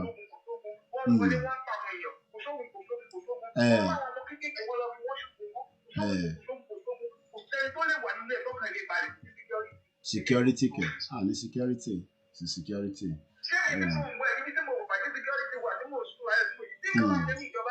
Ben. Ìjọba fẹ́ dà bí ìṣòro ti wọ́n lọ. Ben. Ẹ́ kí n sì orí ńlá fẹ́ fọ́ mi, ìjọba gbọ́dọ̀ wà, ó gbọ́dọ̀ wà ìlú ẹ̀yẹ ìjókòó tiẹ̀. Bí nínú wọn tí inú bá ń lọ sọ́kọ́ bá gbọ́dọ̀ tí yóò bá ti wà ní thousands of naira wa, a lè òyìn yá. Ẹ̀jẹ̀ wa ń sọ, ẹ̀jẹ̀ ìjókòó kalẹ̀, àjẹ́ ń sọ, àǹké. Ọlọ́run àjọ ń sọ. Ẹ ṣé gan bàbá wa, thank you very much. Ẹ ṣé gan ni. Ẹ ṣé adúpẹ́ lọ́wọ́ bàbá wa tó pè láti òkè lọ́hùn ní Dublin. Once again, let us make this clear that eléyìí tá à ń ṣe, we are preparing the minds of our people. We don't expect our father, I will repeat that again, a man that is well respected. Let us hear him, and then we will continue with this conversation on this, this particular one. Anybody after 90 days, tí mo tó ń bọ̀, ẹ jẹ́ kọ́kọ́, okay, àkọ́kọ́ gbọ́ ti bàbá wa, àwa gbọ́ ti eléyìí nígbà tí ẹ rí ibi tó ti ń ṣiṣẹ́. I met her once before. I hope they can pull up the picture for me. When I was in Nigeria for celebration. Nígbà tó rí pé TVC kò ní fóun láyè láti máa sọ tó yẹ kóun tó sọ. Ó dà pé Jùmọ̀kẹ́ Láwọyè àbí kí ló ń jẹ́. Ó kúrò níbẹ̀. Ó kúrò ní TVC. Tẹ́rántí TVC ló bá ṣiṣẹ́, but she knows that TVC is not going to give her the platform. Láti sọ tí spirit ẹ̀ fẹ́ máa sọ. She left TVC. But let's hear again what our father has to tell us yesterday. This is the turning of the tide of history for the peoples of the South and the Middle Belt. We have endured suppression in the country that we belong to, and we have done everything possible, everything sensible, everything peaceful to address it. But we have been turned down and treated as if our voices don't matter. Now we are telling the world that our voices matter. And from this point, there is no turning back. I congratulate the peoples of the South and the Middle Belt for this historic day. And I say that we will go on and achieve the liberation of our people from suppression and subjugation in Nigeria. Thank you very much. It is a great day, a welcome change in the life of our people. And we thank you all for listening. Yes, thank you very much, Kazim. Yes, Jumoke Alawode. And the question she was asking here, and again, I'm still coming back here. This is part of what we want to discuss again today. And if you go on Atinike Loma, anytime Twitter, go on Twitter, register for Twitter. Oh, very, very important. And, follow, especially, Ilanomo Dua and all other ones as well. And also, I will be showing you something that part of what we're discussing today on their page as well. Remember, we still have the GoFundMe. Emma Lofowosibe. It is very, very important that we continue to put onto the Yoruba Rescue Fund. Also, let us prepare that we will have, the petition very soon. But the petition that is still out presently, which is the petition from the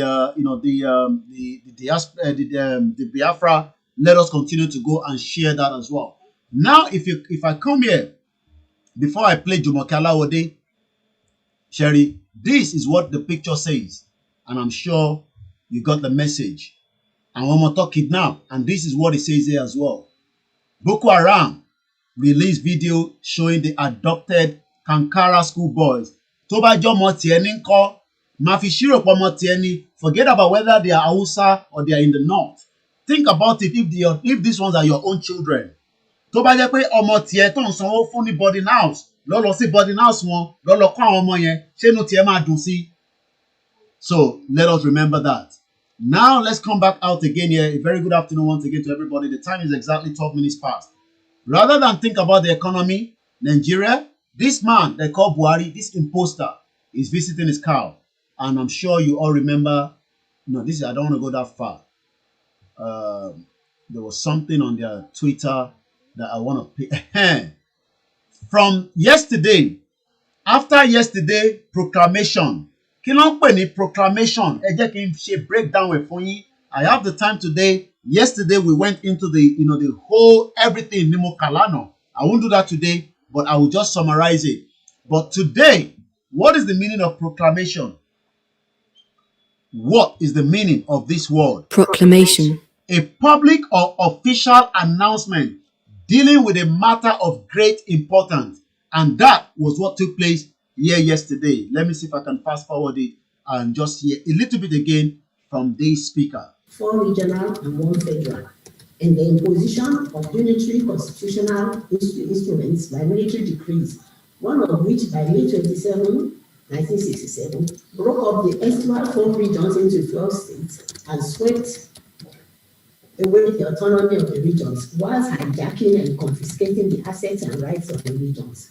Most governmental powers and responsibilities of the regions were forcefully taken over by the federal government in this period. From that point in May 1967, Nigeria ceased to be a federation. It became and has remained a unitary state today, fractured into 36 largely impotent states that govern at the feet of an omnipotent but grossly inefficient federal government.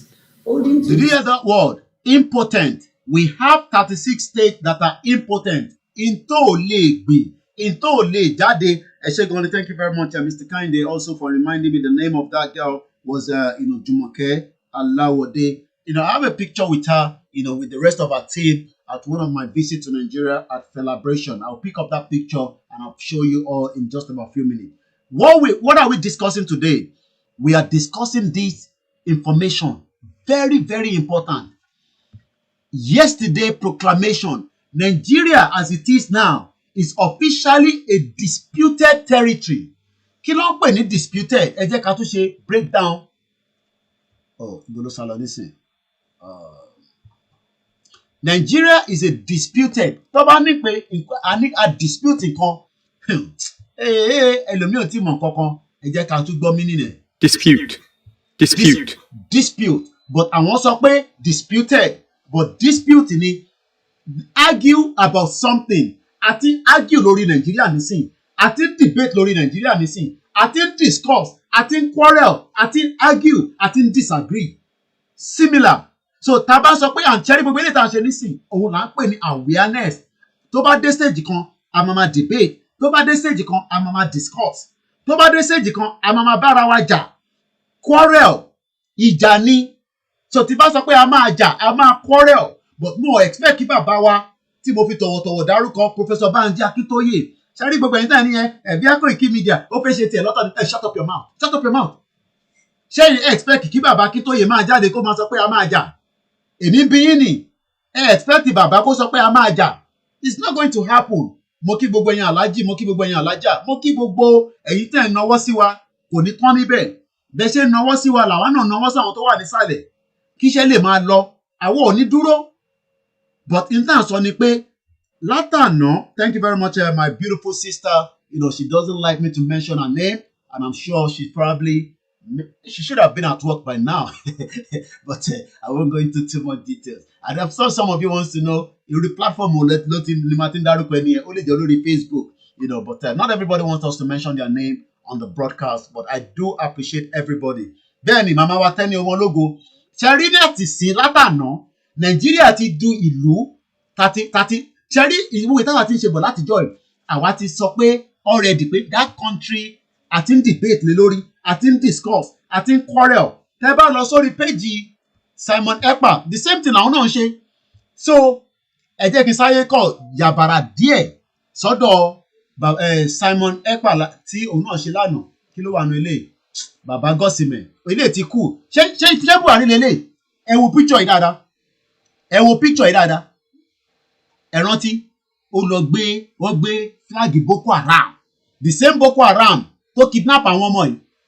Wọ́n gbé flag ẹ̀, wọ́n gbé wá sínú. I think we can close this anyway. Now, àná, after yesterday proclamation, Nigeria is now officially a disputed territory.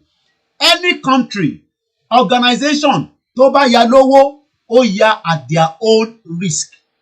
90 days has been given to the federal government by those, they correcting the mistake of 1914. Sherry Bogbele, Amada Bipe is not going to happen. Sherry, the federal government might say, they're not going to respond to this. but they don't know what is coming again after this. Àwa sọ pé a máa da Nàìjíríà rú, a máa wà violent, a máa ṣe anarchy. Gbogbo àgbáyé ló ti ń ṣe yẹn, so kò ní ṣe pé ẹ tẹ́ máa ní kí lẹ fẹ́ create yẹn fún ṣèbá. No. Kóyúká àníṣe elephant ńlá ní Nàìjíríà. Nigeria is a big elephant and we must tamper with it ní gbogbo ibi tó ti ń yọ wá lẹ́nu. Ó ti ń yọ èmi lẹ́nu, ó ń yọ ẹ̀yin lẹ́nu.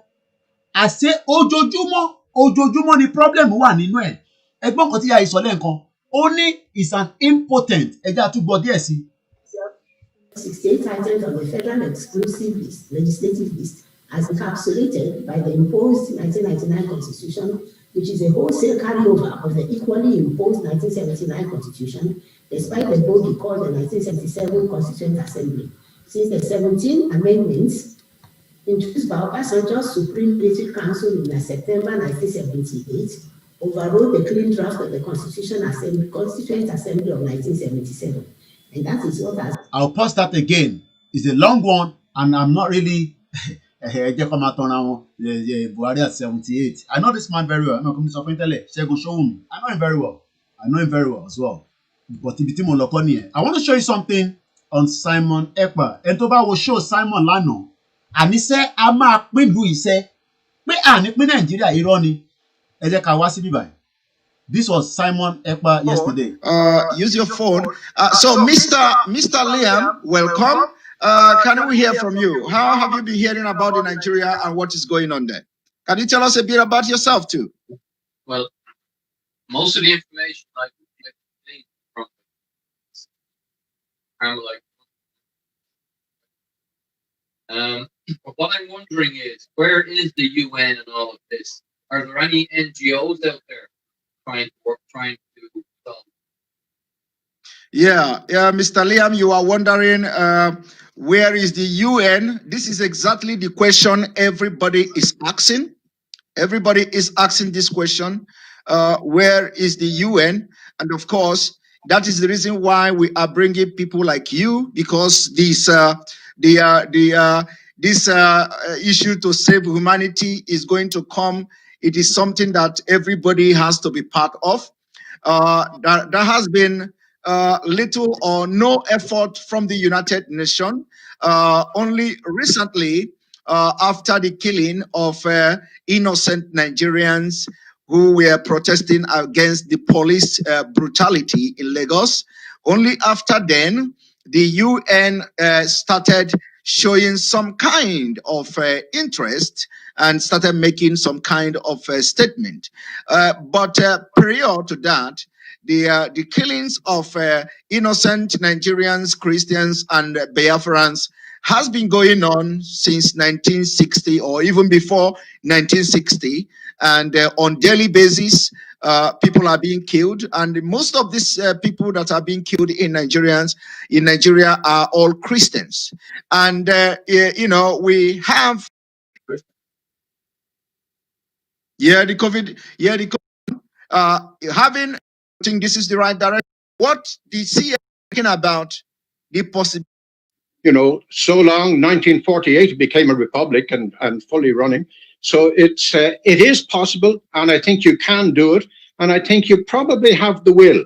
But you need to get your people behind you, and you need to let the world know you're struggling to run as a country, and you want their help. Good. Thank you very much. Ask for it. Ask for it.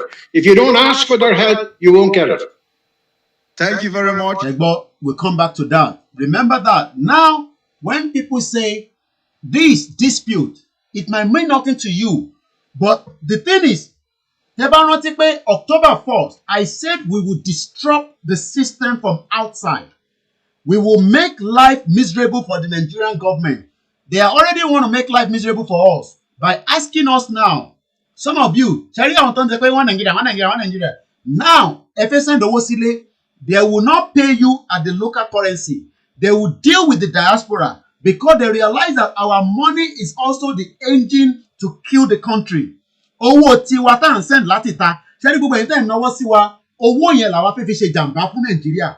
Owó tẹ́ fi ń ràn wá lọ́wọ́, òun la máa fi ṣe jàǹbá fún Nàìjíríà. Ìyẹn la ṣe ń sọ fáwọn tó wà nílé kó take ìkíní very serious. Because ìtagbédání eléyìí ò ṣe script. Ele on ṣe EastEnders, ele on ṣe EastEnders, tí òyìnbó ti ń ṣe kẹ́mi tó dé ìlú. We are talking about the life of our people now that means a lot to us. And until every one of us do the right thing, Nigeria will continue to be what it used to be. Now, let me come back to Jumoke Alawode. Let's hear what she has to tell us. And then after this, I will open the phone line. But the focus today is this dispute, this word that I've just talked about. Dispute. Nigeria is now a disputed territory. Any country that thinks that they will just deal with us anyhow, maybe by the time after 90 days, we might have to bring out our own hostile document against the federal government. If you think on what these individuals are planning to do, but I have said it at the October 1st rally, it will get to a stage we will all have to abandon that shit old passport. We will disrupt, we will dispute, we will make life miserable for foreign for the country tabagbe. Nígbà tá bá bí ẹgbẹ́ ọmọ ìlú òní yẹn tó ní I'm from Yoruba nation. Ó wá kun tó fi bẹ́ẹ̀ máa fà. When you start telling them that you are from Biafra, you are from Yoruba, you are from Niger Delta, you are no longer Nigerians. Ó sì máa dé stage yẹn. As at that time, the international community will start to understand that something is about to erupt. But let's watch what Jumoke Alawode has to tell us. Is Nigeria working for you? Major General Muhammadu Buhari retired, knew the solutions to Boko Haram till he finally became president. He asked ex-President Jonathan to resign because of insecurity. He cried empathetically. He promised to end Boko Haram in 3 months. But now, he's telling us he's done his best to arm the military. Why isn't he resigning? Governor Fashola knew the solutions to providing stable power supply till he became Minister of Power, and darkness pervaded the land. After trying hard and giving excuses like he only plays a supervisory role, the ministry was assigned to someone else. Power grid, still they collapse. The NSAS protests were tagged insurrection. In fact, someone said Aisha Yusufu ought to be in jail for instigating violence. Then farmers were beheaded in Borno. Same person asked Aisha Yusufu to lead a protest. Aren't these people supposed to forbid hypocrisy? Is Nigeria working for any Nigerian today? From leaders hoarding food for the poor, receiving kickbacks from government contracts, to farmers needing permission to go to their farms. Is Nigeria working for you? Why is Zamfara's gold for Zamfara and Niger Delta oil for Nigeria? Why is Hisba destroying alcohol, but their state governments receive federal allocation from monies received via taxation, including tax on alcoholic beverages? Why are some federal roads abandoned to bandits and kidnappers? Who is in charge of Nigeria's security? The president is talking tough this time. Most times, he's as shocked by the rest of us by the absence of good governance under him. Regardless of his campaign promises and the manifesto of his political party, Nigeria has rolled back in terms of development. From Naira continually losing its value to our recently launched locomotive trains breaking down in the middle of nowhere. Nigeria has to be working for some people, though. The government can do no wrong. To this set of people, their money isn't being stolen, even if the money is being borrowed, leaving debts for their own children to pay in future. Even if the leaders don't use public institutions, from sending their children to Ivy League schools abroad to getting medical treatment abroad, some people who have nothing and we need to donate money for their medical bills if they have a serious ailment, continue to hail the obvious lack of good governance till Nigeria happens to them. Then they get a little pissed. May Nigeria never happen to you. Say amen. We deserve better than the political class who go home with millions monthly to represent people who can't even afford to feed themselves. I am Olajumoke Alaude James. Nigeria is not working for me. Is Nigeria working for you? Is Nigeria working for you? Now, let me open the phone line and I want to have our views because I want everybody to give me their views.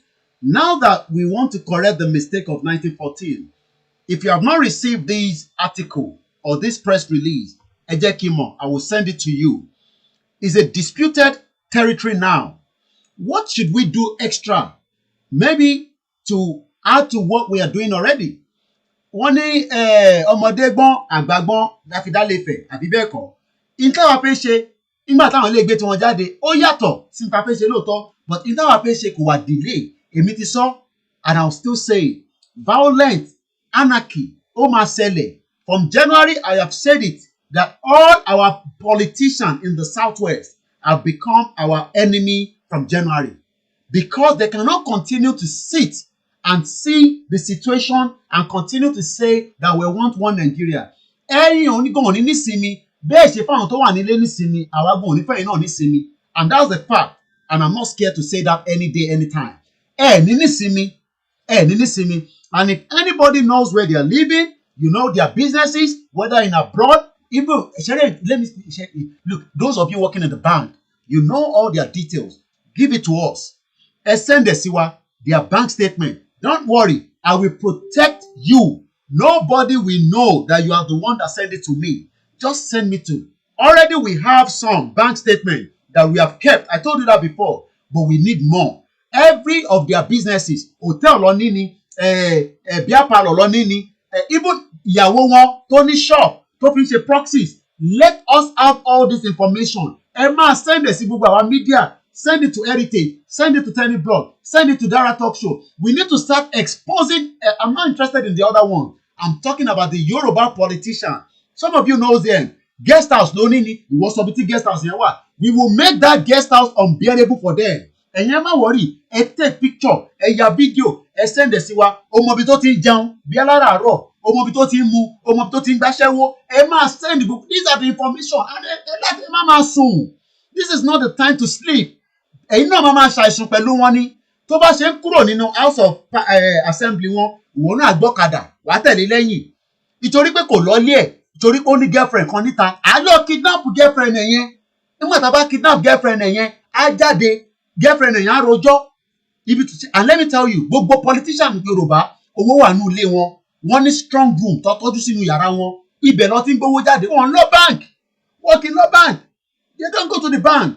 A máa fi wọn àní fi wọn lọ́kàn balẹ̀ ṣe ní báwọn ṣe fi ẹ̀yin lọ́kàn balẹ̀ ṣe ní àwọn ọkàn ti wá balẹ̀ àní mo ti jẹun àárọ̀ báyìí ṣe ìwọ tó ti jẹun àárọ̀ ìwọ náà pàwọn náà ní information nìyẹn tó bá ti fún wa ní information nìyẹn òun làwa máa lò o ti understand mi sí ṣe rí mi onílé epo ọ̀nkú ẹ̀ ló gbé síbẹ̀ nígbà tá a bá kidnap ọ̀nkú ẹ̀ àti ilé epo yẹn àwọn ọmọ ẹni tó ní ilé epo ilé ló ní ni ó ṣẹ̀ra lé ni nílùú òyìnbó ni lamẹ́ríkà ni onílé kan ní Àbújá ni gbogbo wọn ló nílé l'Àbújá ẹ jẹ́ ká mọ gbogbo information yìí tó jẹ́ pé kẹ́kọ̀ọ́ máa pè what next no that is not what we are saying now that the country is a disputed territory ta ló lè pè ta ló lè yes a máa protect yín every one of you tó bá send information sí wa we don't even give any names of people that send information to us ẹ mọ information tá à ń gbà lójoojúmọ́ ni but we need more ẹ fún wa ní more sórí ọmọ bí sálárì ẹ ṣe ń wọlé àbò ti bá sórí ìwọ dírẹ́fà ọmọ ilé babaláwo tó ń gbé lọ ìwọ sọ fún wa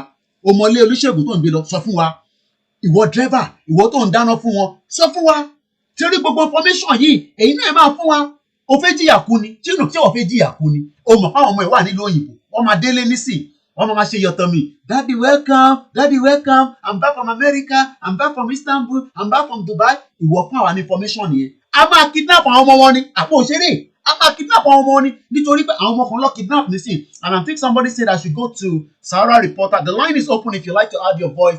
Somebody asked me to go to Sahara Reporter on Instagram and I'll be able to see the video of the children that have been kidnapped.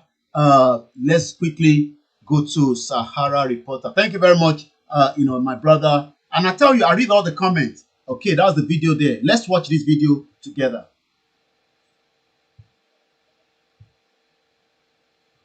rufe a daina dan Allah you have to dissolve any gang of vigilantes, close any kind of schools, excluding Islamia.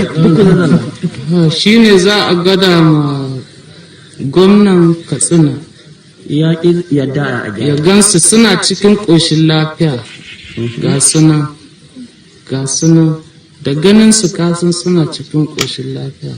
All the armies that have come here to help us, please send them back. They can do nothing to them. Please, wa'annan sojojin da suka shigo su kuma babu abin da su iya musu wallahi. Jirgin nan ma a daina turuwa. Please, sir, you have to send all the soldiers and armies and this jet back. Please, sir. Please, sir, we need your assistance, sir. Please.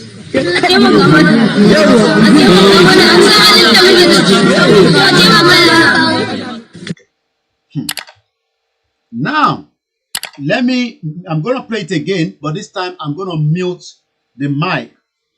Can you see? Can you see children? So now, anybody that needs that, I think somebody was asking, am I not? Okay, what I'll do is the email address that you want me to send it to, let me quickly copy that.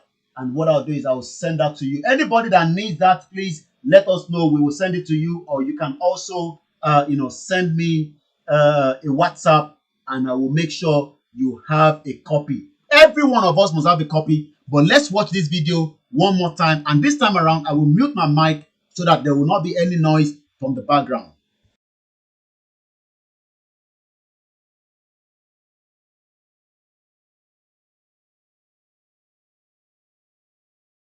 And this jet back.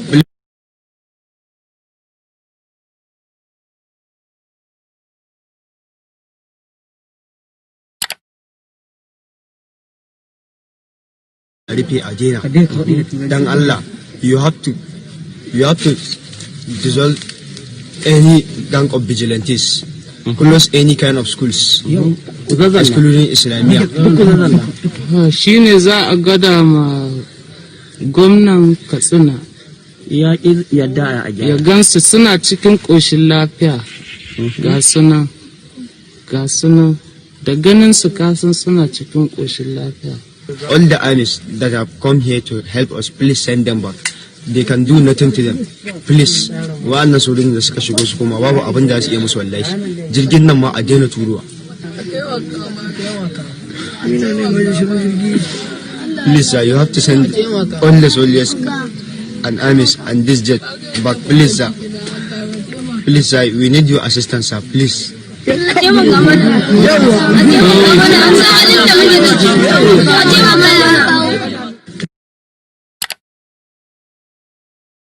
And you can see that Nigeria is really not a country worth dying for. Is Nigeria working for you?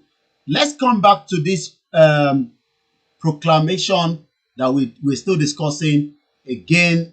Yesterday, Proclamation. There was a Proclamation. A proclamation is a public or official announcement dealing with a matter of great importance as well. And this is what we want to now focus the last 25 minutes, as this broadcast is going to end at exactly 3 o'clock or 1500 hours as is known here in United Kingdom.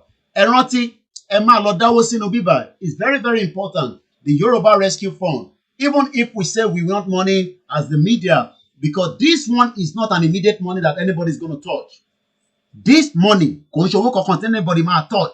But the immediate money that we need to do other projects, we then say support Koiki Media, support other media, support everybody, because we need that money to be able to also work towards the actualization of what we are doing. Now, correcting the mistake of the 1914 amalgamation. Okay, sorry, let me mute that. I'm gonna mute this now.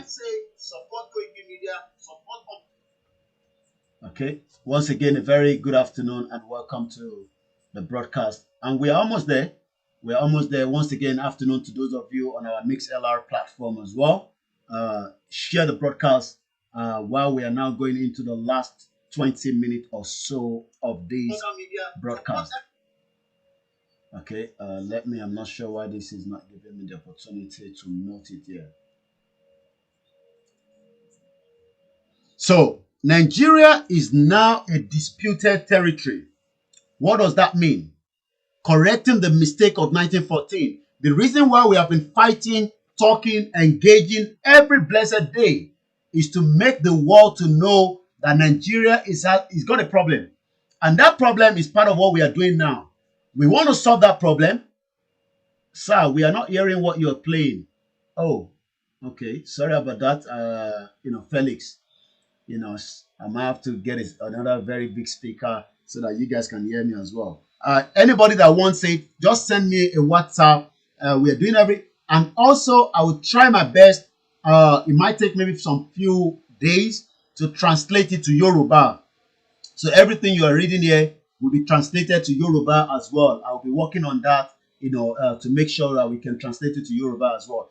Also, I want to quickly remind everybody that on the 19th, 19th ni audio kan tí I play. Thank you very much, Emana Aki. And let me now quickly thank those of you that are still watching us. Oduduwa Voice, thank you very much.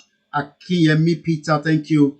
Oba Said, Sherifat, Mamawa, Timothy Daruko, thank you very much for watching as well. Are Michael, thank you for watching. Please, if you want it, I might not sometimes able to pick up the comment, send me a WhatsApp. Anybody that I've sent a WhatsApp, I've not replied you. As long as it says it's still blue, that means so don't get upset. Maybe if it's urgent, flash me and then I can go and read the message. I have over 600 unread messages, and each of those messages have different content inside it as well. And you can understand, that it's only myself that have to do what I'm doing. It's quite a lot of work, but we are trying our best to keep up with all your messages. So to be urgent, then you have to buy me sorrow. Call me. Never get me at some point. Try again, and I'm sure you will get me again when you try. If otherwise, like I said, it is an urgent message. You can call me and say you have a message there, and I will respond to it as well. Also, Kunle Donald Makinwa, Babawa Michael Oguntoyinbo, and Mamawa Modupe Lawal. Orúkọ yín gbogbo ilé kọ̀ọ̀kan tọ̀wọ̀tọ̀wọ̀ ni mo fi ń pè é. Ẹ má bínú tó bá jẹ́ pé a kò dàbí pé à ń larúkọ mọ́ yín, à ń larúkọ mọ́ anybody. Ọmọ Yorùbá ni wá tó ní respect, but ìjọba Nàìjíríà à ní respect fún un. Ẹni tó bá dẹ̀ máa dí wa lọ́wọ́ à ní respect fún wọn. Àtọba ni àti politician ni. Ẹ forget gbogbo ẹjẹ apọ́nbalé. Ọba ọmọ pé yà ń jẹ ọmọ Yorùbá káàkiri. So ọba ò tí ì gbọ́ látijọ́ pé 1940 táwa bá mọ tá a mọ̀ yìí, kí ló dé tọ́bọ̀ nímọ̀? Ẹ mọ èèyàn tó ń bọ́ bá sọ̀rọ̀ lójoojúmọ́ ni.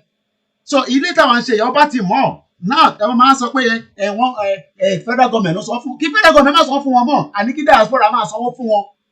Tó bá jẹ́ pé owó tí federal government ń san fún wọn ló sì jẹ́ kó jókòó kó má dá sọ̀rọ̀ wa, then kó má gbowó lọ́wọ́ federal government mọ́, kó dẹ̀ máa fáwọn ní bíìlì yẹn kí gbogbo wa máa dáwó síbẹ̀ ká máa fi support wọn gbogbo tó bá fẹ́ ṣe. Ẹ lọ sí Ilé-Ifẹ̀ nísìn, ẹ rá àwọn ọmọ kéékèèké tó lọ sí school, ẹ lọ sí Ogun State, ẹ rá àwọn ọmọ kéékèèké tó lọ sí school, ẹ lọ sí Ondo, ẹ lọ sí Ọ̀yọ́ State. Wọ́n yan àwọn kan ṣe àwọn on jubilate, wọ́n ní Mákindé kó àwọn buses kan wọlé. Ṣé orí yóò pé ni? Normal thing nìyẹn. Ọ̀ṣàrá làwọn buses yìí òmùgọ̀ ní gbogbo yín. So nígbà tó kó buses wọlé, ṣé ebi ò ní pa ẹ́? Ṣó fún yín níṣẹ́? So some of you don't understand all these things. Because ẹ máa fi pé àwa tá jókòó sí bíbá àmọ́ tá à ń sọ. Once again,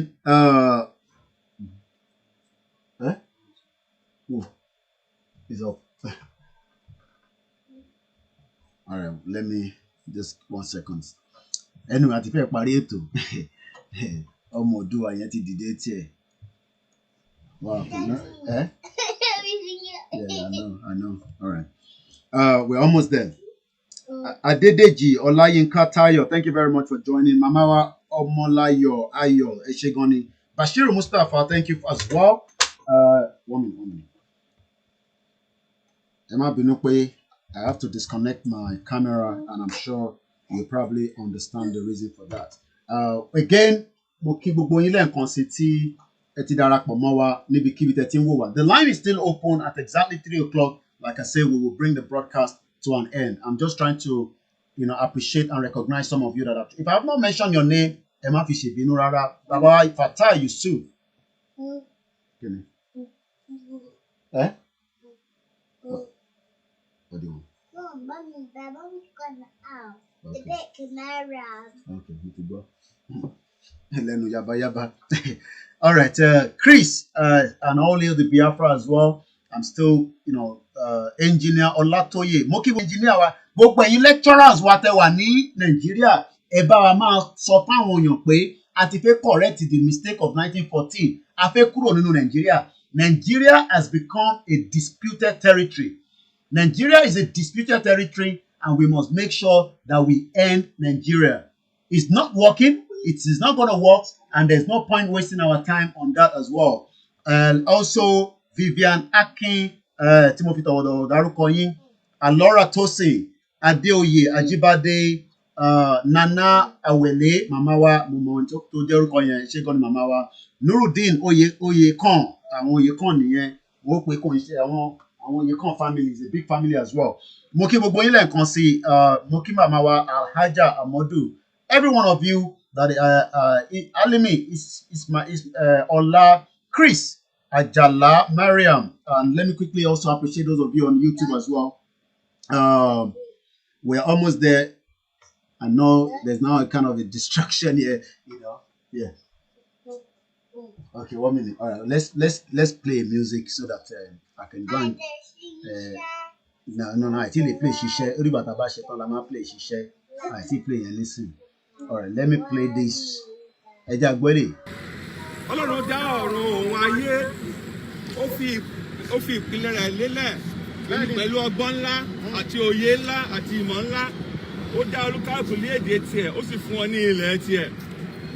Wọ́n ní nǹkan bí 100 ọdún sẹ́yìn, a pa oríṣiríṣi ọ̀pọ̀ ènìyàn pọ̀, oríṣiríṣi èdè, oríṣiríṣi ilẹ̀, èyí tí Ọlọ́run ò dá, a so wọ́n pọ̀.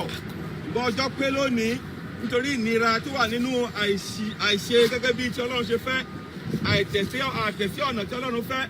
Lónìí, àwọn Yorùbá tá a papọ̀ pẹ̀lú àwọn èdè mìíràn, àjèjì èdè ènìyàn, a jáde kúrò nínú wọn lónìí.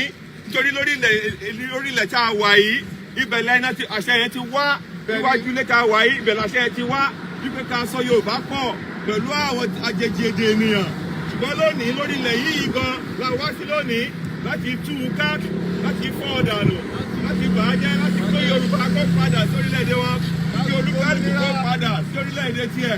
So a jáde nínú àgọ́ yẹn, a jáde nínú ìpapọ̀ yẹn, a jáde nínú plan àwọn ènìyàn lónìí, torí pé àṣẹ Ọlọ́run ni bó tá bá dé láyé àdé lọ́run, ìta bá sì fọ́ láyé àfọ́ lọ́run, ìta bá fọ́ láyé àfọ́ lọ́run, àfọ́ lọ́run. Láti òní lọ Yorùbá jáde kúrò léjèèjì lájèjì èdè ènìyàn.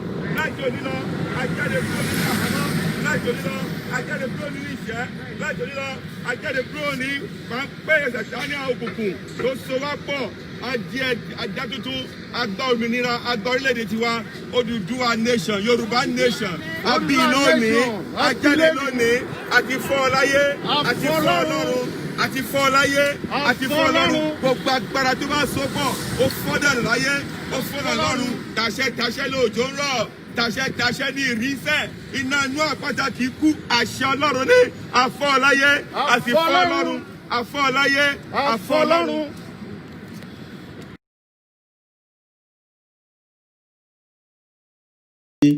Àfọlọ́run kò tún ní gbérí mọ́. As we are just about still 20 minutes away, the question is, now that we are now a disputed territory, what are going to be the engagement, with the international community? The international community will start to understand. Ṣé gbogbo wàtá ní international community ò tí gbọ́, kìíní kan tí gbọ́. Now this proclamation ti trigger lánàá. Nigerian government does not need to respond to it, and they will definitely not respond to it. Fulani, ọmọ àlè ni Fulani, kò ní gbọ́ kò ní gbà. A Fulani man is not going to accept all these proclamations because for them, they hold Nigeria. For them, Nigeria is their territory. For the Fulani, Nigeria belongs to them. And that is why they are not going to listen to us. They're not going to listen to this proclamation. Never. But what is going to eventually happen is, it will then trigger the next thing that a lot of you will not know. Àwọn tó ṣe lè ọmọ pé Nigerian government kò ní dá wọn lóhùn.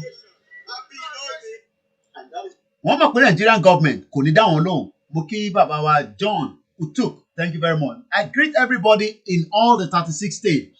Let us break away so that we can then redesign. Look, the politician cannot design anything. As Nigeria is at the moment, it is under the empire of the foreigners that are sucking the blood out of it. Every money leaving Nigeria, how come they allow the money to land here and then you want to take the money back? They will then dictate how the money will be spent back home. Zamfara, they are taking the gold, but they will take the oil from other part of the region to make life better for them. And this and more and more. We are more than big enough. Sweden is only 15 million. Their passport is the number 2 as against Great Britain. Great Britain is number 3. So your passport now, your life, as my sister, Jumoke Alawode was asking, is Nigeria working for you? Is it ever going to work for you? Mori níbẹ̀ màmá wa Mary Folúkẹ́ tí mo fi tọ̀wọ̀tọ̀wọ̀ dárúkọ, bàbá wa Lateef Kọ́lá, mo kí gbogbo yín bàbá wa, mo kí gbogbo yín màmá wa Alex Mamu, as well bàbá wa Wuyi Adewuyi, mo rí màmá wa ńbẹ̀ also ní Canada. I've sent the link out. Let me see if it's going to open. And I think it's going to open. Okay, now ẹ̀yin tẹ́ ẹ bá rí link yẹn, you might not be able to see it because the link is so big. It won't go through YouTube. But the link is already on the Olayomi Koiki. Click on that link and it will give you this particular what you are looking at in front of the screen. And if you still want it on the WhatsApp, please send me a message. So link here, Nemotin send out here. Let us all go and read it. Ayomi could say we smashed the name Nigeria where our Iliaje is sitting. Yeah. Àti fọláyé wọ́n ti fọlọ́run kò tún ní gbérí mọ́. Nàìjíríà ò ní gbérí mọ́. Wọ́n á ní kí gbogbo wa ká rántí ọ́díò kan tí a play. Ìgbésẹ̀ tí ń lọ lórí ọ́díò yẹn tí a play yẹn. Let me just remind us of that audio. I can tell you that a lot of work has been going on from the day I have played that audio. And mo dúpẹ́ lọ́wọ́ gbogbo àwọn tí ẹgbẹ́ Yoruba Atlanta lọ ní wọ́n gbé ìgbésẹ̀ yẹn. So Cherry, there will be a need for support. Again, àwọn ìlànà Oòduà náà, they need support. If you go on their Twitter, look, I understand. Ẹ máa béèrè pé ìwọ la fẹ́ dáwó sí, ibo la fẹ́ ṣe, owó tẹ̀ ń gbà ti pọ̀ jù, gbogbo ilẹ̀ ń béèrè owó. But at the end of the day, as long as the work is done, and that is what we must understand.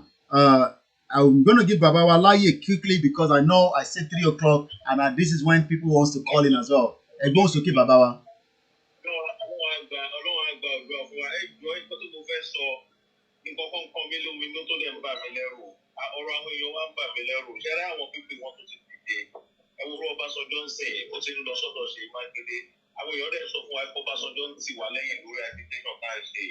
Ẹjọ́ torí Ọlọ́run bá ṣe máa bí a ṣe ní jẹ́ kí 2023 kó bọ́ sí gbogbo all effort ní ẹjọ́ torí Ọlọ́run pé mọ́ ìtẹ́lọ́run ti bẹ̀rẹ̀ wọ́n ti kówó jáde láti ná fáwọn èèyàn ẹ wo Tinubu náà ẹ wo orú bàbá Ọbásanjọ́ yẹn for that man bàbá yẹn ló gba legacy bàbá wó lọ́wọ́ jẹ and this man is unrepentant soul wọ́n tún ti bẹ̀rẹ̀ báyìí.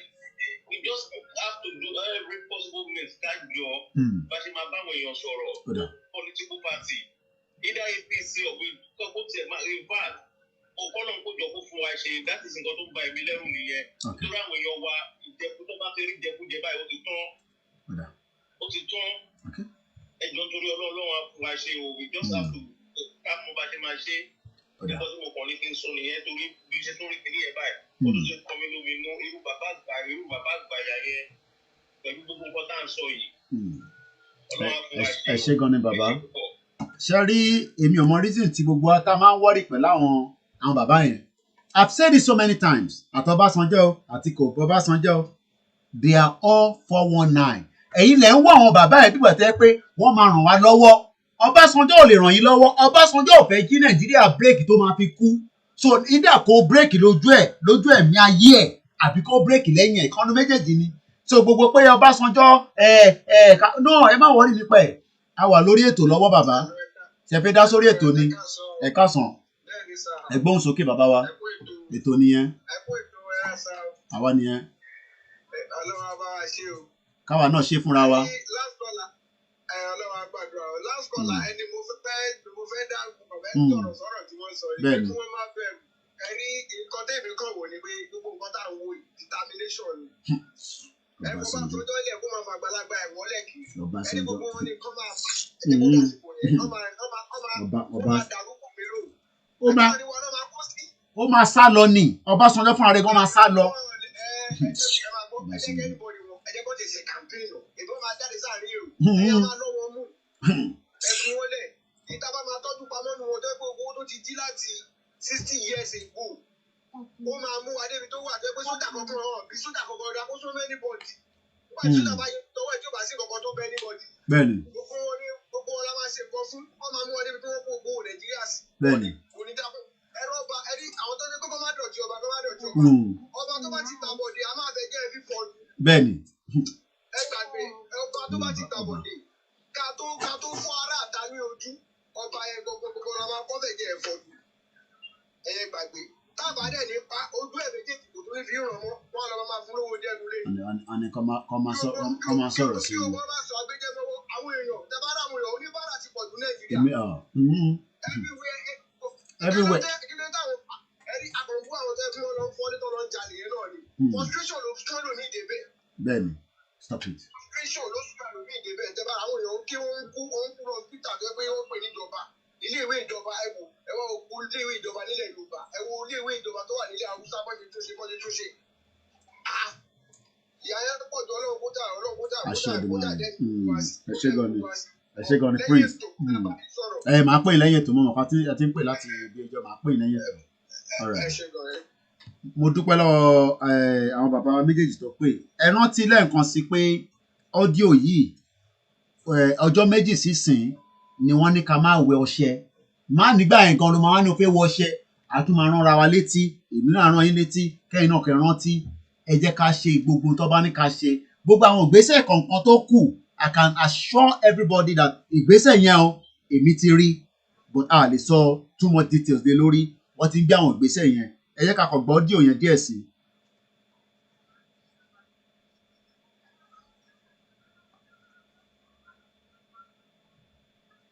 Ó ń bọ̀ ẹni sòrò nǹkan play díẹ̀ nínú ọ́díò yẹn náà la kàn máa play lẹ́ẹ̀kan sí kí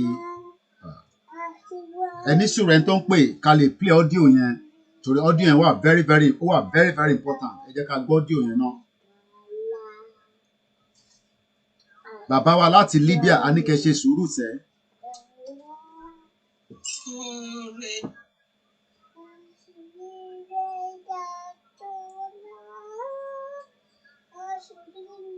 Because audio yẹn wà very very important.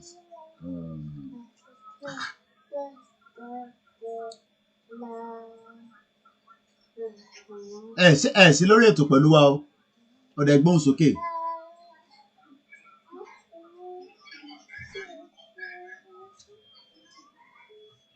That's the problem we have. Ẹni tó bá pè ẹ má tún gbọ́ra yín sẹ́ àfi gbé kọ́ọ̀lì yẹn àtúwá gbé náà ẹ tún sọ̀rọ̀ àtúngbọ́ tẹ̀yìn yín kò make sense. Hello caller. Ẹ jẹ́ àgbọ̀ ilé wa ó ṣe kókó. Ojúlówó gbogbo ọmọ Yorùbá káàkiri àgbáńlá ayé ibi yòówù tá a bá wà lásìkò yìí àkíwá gbogbo àgbààgbà tí bẹ lóde ilẹ̀ yìí àkìyẹ o bẹ́ẹ̀ látúnṣe bá gbogbo àjùní lọ. Gbogbo ọmọ Yorùbá káàkiri nílé lóko lọ́nà àti lẹ́yìn odi ọ̀rọ̀ òní jẹ́ tẹ́lẹ̀ ká má mọ̀ dá ẹ̀ ọ̀rọ̀ ara wa ló délẹ̀ yìí a sì ní láti falẹ̀ mọ́ a ní láti dìde sí nítorí ó ń bọ̀ àwọn làwọn àgbààgbà sọ wípé àdẹ́ẹ̀dẹ́ bẹ́ẹ̀ sì rèé kì í ṣe gbogbo ọ̀rọ̀ làádé àwọn dè pàápàá jùlọ bí ò bá ṣe ọ̀rọ̀ ọmọ ẹja tí ń bẹ nínú omi èyí tó yẹ á mójútó èyí tó yẹ ká dé àwọn dè á ó dé àwọn dè èyí tó yẹ ká gbé ìgbésẹ̀ lórí ẹ̀ á ó ṣe ìgbésẹ̀ tó tọ́ àti eléyìí tó yẹ lórí rẹ̀ kí iná ò ní jólóko kí mọ̀jàlá kó má délé sọ Mọ̀jàlá ọ̀hún rèé ló fẹ́ wá fi ohun tí ń ṣẹlẹ̀ nínú oko tó wá létí nínú ilé. Ogun tí yóò bá wá káni mọ́lé. Àárẹ̀ pàdé ẹ̀ lọ́nà ni ká dá padà kó má bàa di ohun tí yóò bá wá ní àlejò ọ̀rọ̀ nínú ọ̀dẹ̀ ọmọ Yorùbá. Ojúlówó ọmọ Oòduà káàkiri àgbáńlá ayé. Ẹ má jẹ́ ká fi ẹ̀tàn bọ̀nà fúnra wa. Bí ilẹ̀ Yorùbá ṣe wà ní àsìkò tá a wà yìí, ó ń pè fún àkíyèsí tèmítẹ̀yìn. Ó sì fẹ́ àmójútó pẹ̀lú. Ogun bẹ nílé, ogun bẹ lọ́nà, ogun bẹ nínú oko. Kó wá tó di wípé yóò wọnú ìlú gan-an ìjà wá bá wa. Kí ló ń dá ó ṣe láti fi dá a padà? Ogun kì í kó ìran ọmọ Yorùbá, àmọ́ kì í ṣe ọ̀rọ̀ ẹnu lásán. Ó ní ọgbọ́n tí àwọn bàbá wa máa ń dá sí láti gbà ìwáṣẹ̀. Èyí kì í ṣe ọ̀rọ̀ ẹ̀sìn. Ò bá jẹ́ Mùsùlùmí, kó jẹ́ ẹlẹ́sìn Kìrìsìtẹ́nì àbí ẹlẹ́sìn kan àbáláyé. Ọ̀rọ̀ ara wa rèé o. Ọ̀rọ̀ lẹ̀yẹ ń gbọ́. Ẹyẹ kan kì í déédéé bà lórùlé. Ọ̀rọ̀ ni ẹyẹ ń gbọ́. Lágbára Olódùmarè, ogun ò ní jà wá, ogun ò sì ní kó wa lọ. I'm sure you all remember that audio. So now I can fast forward it towards the end. Níbi tó ti sọ ìgbésẹ̀ tá a máa gbé náà on the 19th. Sínú oko ẹ mọ̀ wo òun. Torí pé if they are that big tree, we are that small axe that is ready to cut them down. Sharp into. Sharp. Sharpen to cut them down. Ẹ̀yin èèyàn mi, tẹ́ bá ti ń wo ẹnu lẹ̀, tẹ́ ń wo ẹnu ọkọ́, tẹ́ ń wo òun, ẹ wá pé ọ̀ṣẹ́ pàá bí ọkọ́. Ìwòrì bí tẹ́dùn. Àwọn àwòrérèrè àwòlé Ọ̀rúnmìlà ló ṣe fá fún Ọ̀rúnmìlà. Lọ́jọ́ tí aládé tí ò rékú lórí gbogbo ọmọ rẹ̀ tí ó fi rọ̀ sọ́rùn ẹran oko àwòrérèrè o. Àwòrérè mọ̀ níta rò bí ògbómi àfàkàn, bí òtítì mi alẹ́ mì, bí ọ̀kẹ́rẹ́ mi ọpọ́n sún.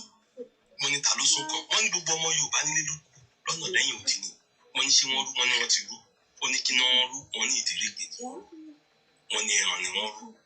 Ẹ wá pé kí alálẹ̀ Èkìtì kó wá ta gbogbo alálẹ̀ ilẹ̀ Yorùbá kó ta wọ́n jí kí wọ́n sáré kí wọ́n bà wá lọ́wọ́ àdúgbò bí.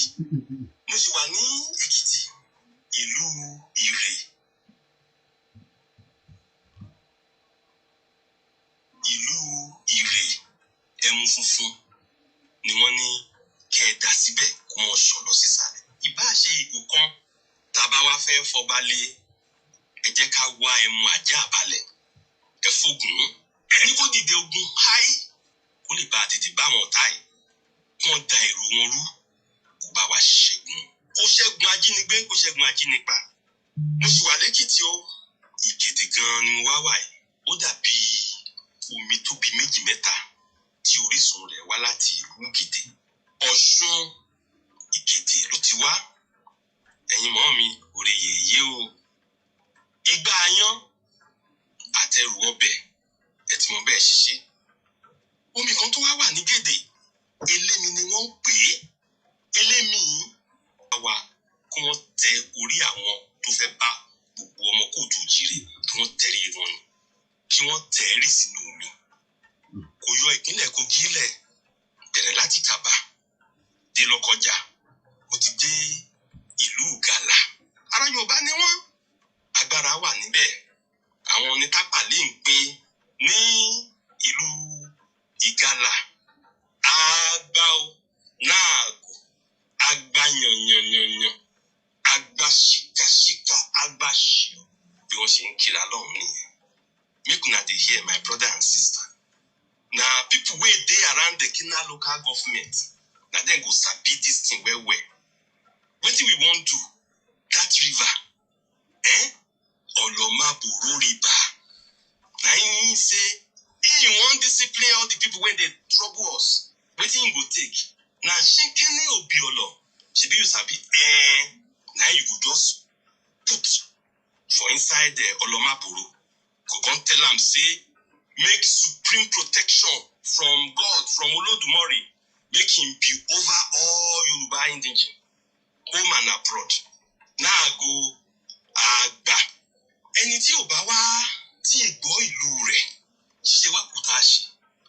Ṣe rí ọjọ́ kọkàndínlógún oṣù kejìlá ọdún 2020. Wọ́n ní kí gbogbo wa ká ṣe nǹkan kan ọjọ́ Sátidé lọ́jọ́ ń bọ̀ sí. Àtúnpọ̀jọ́ yẹn lọ́jọ́ àbámẹ́ta. Wọ́n wá ní gbogbo ọmọ kóòtù òjìrè nílé lóko lọ́nà lẹ́yìn odi. Wọ́n ní a ṣiṣẹ́ o. Ibikíbi tí a bá lè wà lórílẹ̀-èdè ayé láti aago 12 ọ̀sán sí aago 1 ìlú ibẹ̀ yẹn. Wọ́n ní kí a kan epo pupa díẹ̀ sílẹ̀ àtomi. Ẹ̀yin tẹ́ lè rí epo bóyá torí pé ìlú èbó lẹ wà. Epo àgbọn tẹ́ ń pè ní coconut oil kò ṣiṣẹ́. Ẹ̀kan epo àgbọn tí ń síwájú ilé kẹ̀kan omi díẹ̀ sí. Ẹ tún lọ sẹ́yìn kùlé ẹ tún ṣe bẹ́ẹ̀. Gbogbo ọmọ kóòtù òjìrè wọ́n ní ọjọ́ yìí ìbádá ká má wẹ ọṣẹ. Ẹ má jẹ́ ká wẹṣẹ. A lè ṣanra lásán tàbí ká ti wẹ ọṣẹ dáadáa ní ọjọ́ kọkàndínlógún yẹn ó kù ọ̀la yẹn on the 18 àti lè wẹṣẹ.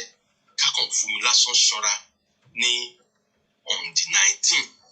Gbogbo ibi tá a bá wà ká wá máa sọ pé èrè wájú o ẹgbẹ́po ẹgbomi ẹ̀yà mọ́ ọ lọ. Èrè ẹ̀kúlé o ẹgbomi ẹgbẹ́po ẹ̀yà mọ́ ọ lọ.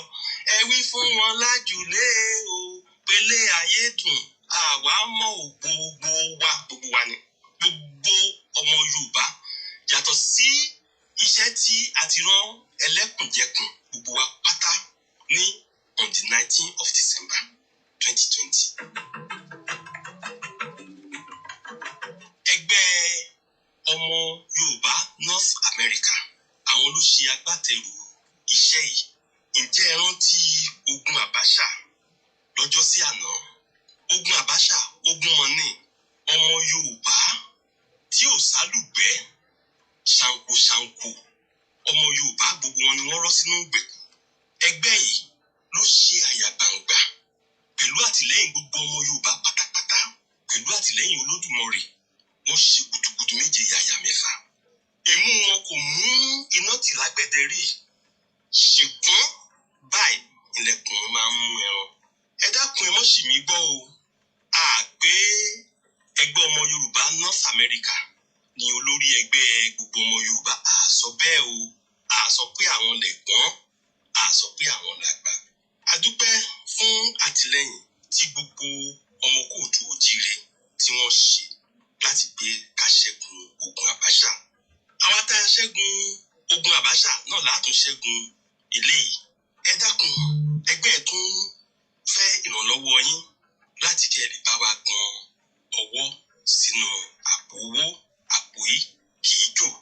Ẹ̀yin tẹ́ wà ń lé kò sóye tó kéré jù kódà bẹ́ẹ̀ ni méjì mẹ́ta bí wọ́n bá sora wọn pọ̀ tó ní 5,000 nílé ẹ mọ̀ ń lọ sí Fidelity Bank PLC 1 1 1 òdo òdo òdo òdo 5 1 1 Fidelity Bank PLC 44 1 0 0 0 541.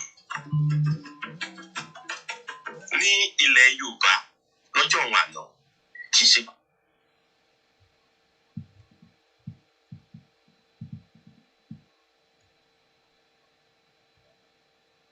í ṣe gbogbo aṣọ la lè sá lóòrùn. Bíntín nínú agbára Yorùbá ní ìwọ̀nba tí a gbé sóde yìí o. Nítorí pé ọbẹ̀ kì í mì ní ikùn àgbà. Ó kù báyìí ni ìbọn ró. Gbogbo àwọn ìlú tí a lè dárúkọ tàbí tí ẹ gbọ́ orúkọ ìlú oníkálùkù wa níbí kì í ṣe ti àfojúdi o. A sì rí yín fi rárá. Ó ní bí a ó sì ṣe iṣẹ́ lórí wọn. Ara ìdí nìyí tí a fi máa nílò ìrànlọ́wọ́ gbogbo wa kí a lè bá gbọ́wọ́ sí àpò owó ẹgbẹ́ yìí. kò sì sí ohun tó kéré jù tàbí tó pọ̀ jù ní nǹkan tí kó wá wá lè fi ṣe ìrànlọ́wọ́ kí a bá lè ja ogun yìí ní àjàṣẹ́gun. Bákan náà ni a rọ gbogbo wa pátá pé kẹ́ ẹ dákun àtẹ̀jíṣẹ́ yìí ẹ bá wa pín káàkiri kíkú lé gbọ́ kó wí fún tòkó tádàn wa bá gbọ́ ẹ jẹ́ kó wù fún òbẹ̀ lágbára elédùà ìrànlọ́wọ́ ni ó jẹ́ ti gbogbo wa o. Ẹ̀yin tí ẹ fẹ́ fi owó ṣe àtẹ̀jíṣẹ́ transfer tẹ́ bá ṣe transfer yẹn nǹkan tẹ́ máa rí ní ẹgbẹ́ ọmọ Yorùbá Association Yorùbá World Summit. Tẹ́ bá dé paper wọ́n á ní ímeèlì wo lẹ fẹ́ sanwó sí ẹ wà ní aboyoruba@gmail.com aboyoruba@gmail.com. Fidelity Bank PLC 4410000541. Nígbà kan sí 4410000541. Àrùn ti sàlẹ̀ la fi ń fa ẹwà tòkè. Ẹ dákun jẹ́ kí gbogbo wa dáwó sí àpò ẹgbẹ́ yìí. Gbogbo ẹ̀yin ọmọ Yorùbá mo tún dúpẹ́ lórúkọ ẹgbẹ́ nígbà kan sí. Mo dúpẹ́ ní ọwọ́ gbogbo ìtúmùwà wa pé àájíṣẹ́ yìí. And that is the audio, just to remind us again. Tomadola, to remind everybody that on the 19th, also confirm, I've seen majority of all the works that they've done as well. No. I've seen all the works that they've done, and I can confirm that iṣẹ́ ti lọ gan, iṣẹ́ ti lọ rẹpẹtẹ gan. So let us also, remember that as well. My name is Olayomi Koiki. Ibi tá máa fi ètò kálẹ̀ sí lénìí. Mo kí gbogbo ẹ̀yin tẹ́ wà ní Canada lẹ́ẹ̀kan sí I can spot, my big auntie all the way in Canada. Lẹ́ẹ̀kan sí a máa mú ètò náà wá sílẹ̀. Tó bá di ọ̀la ẹ tún pàdé mi ní aago 12 ọ̀sán tí a tún máa sọ̀rọ̀ lórí the Constitution and the mistake of the 1914. The mistake of the 1914. So ẹ jẹ́ kí a rántí pé iṣẹ́ gbogbo ara gbé dání yo àtèmi àtẹ̀yin, every one of us. If we don't want freedom, then we might have to take away the first on tunnel. To 1,000 enslaved militants, how many of you all want freedom? All 1,000 say they wanted freedom. They wanted to be free. How many of you all are willing to do whatever it takes? Step forward. Only 900 of them step forward. He then said, the first thing we must do is to kill those 100 cowards that are standing behind us because they are our enemy. Àwòrán kejì sọ pé some people prefer bread.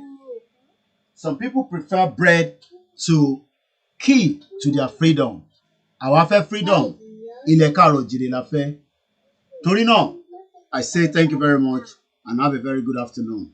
And I'll be back again same time tomorrow when we now play our anthem that we normally do before we close, the broadcast as well. Once again, my name is Olayomi Koiki, and I would like to say thank you very much to everyone that have joined us. Àwọn èèyàn ń ṣe tọ̀dọ̀ tí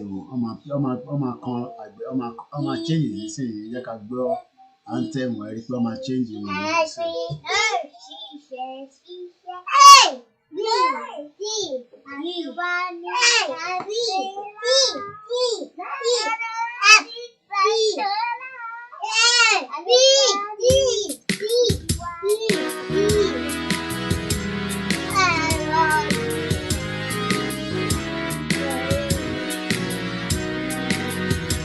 Iṣẹ́ wa ilẹ̀ wa, orílẹ̀-èdè wa, Fàgbéǹga,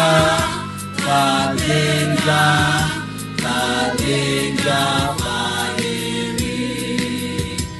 Ìgbàgbọ́ wa ní pé láti bẹ̀rù làbọ̀ mọ́.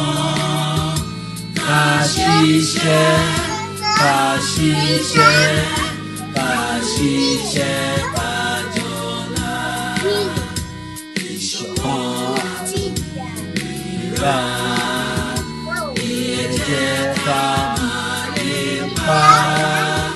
Tẹ̀síwájú ọ̀pọ̀ ire àtòhun tó dára. Ọmọ òdìdé bọ́ sípò ẹ̀tọ́ rẹ̀. Ìwọ ni ìmọ́lẹ̀ ògo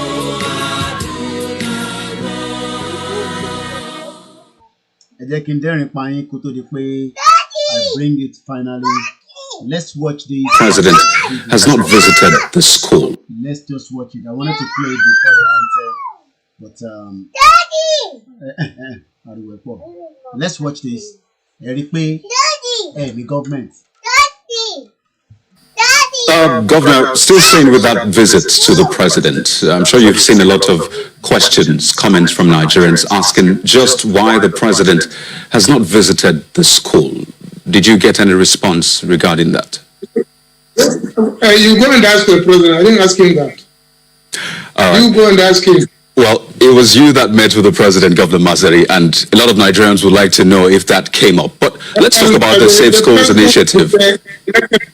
Even your correspondence is in the part of the entourage of the president. Ask him to ask him.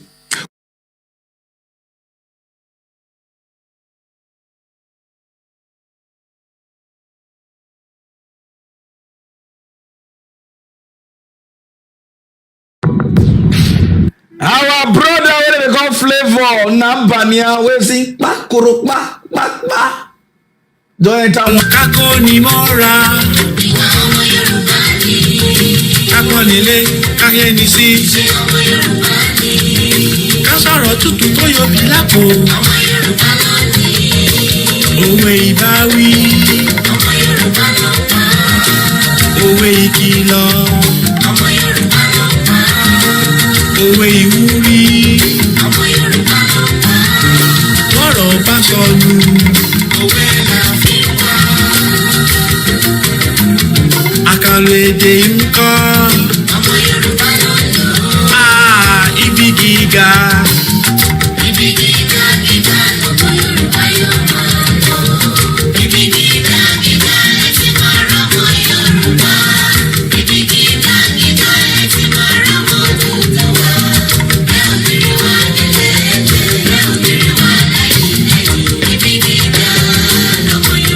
Adéwálé fún wa ibi gíga ọjọ́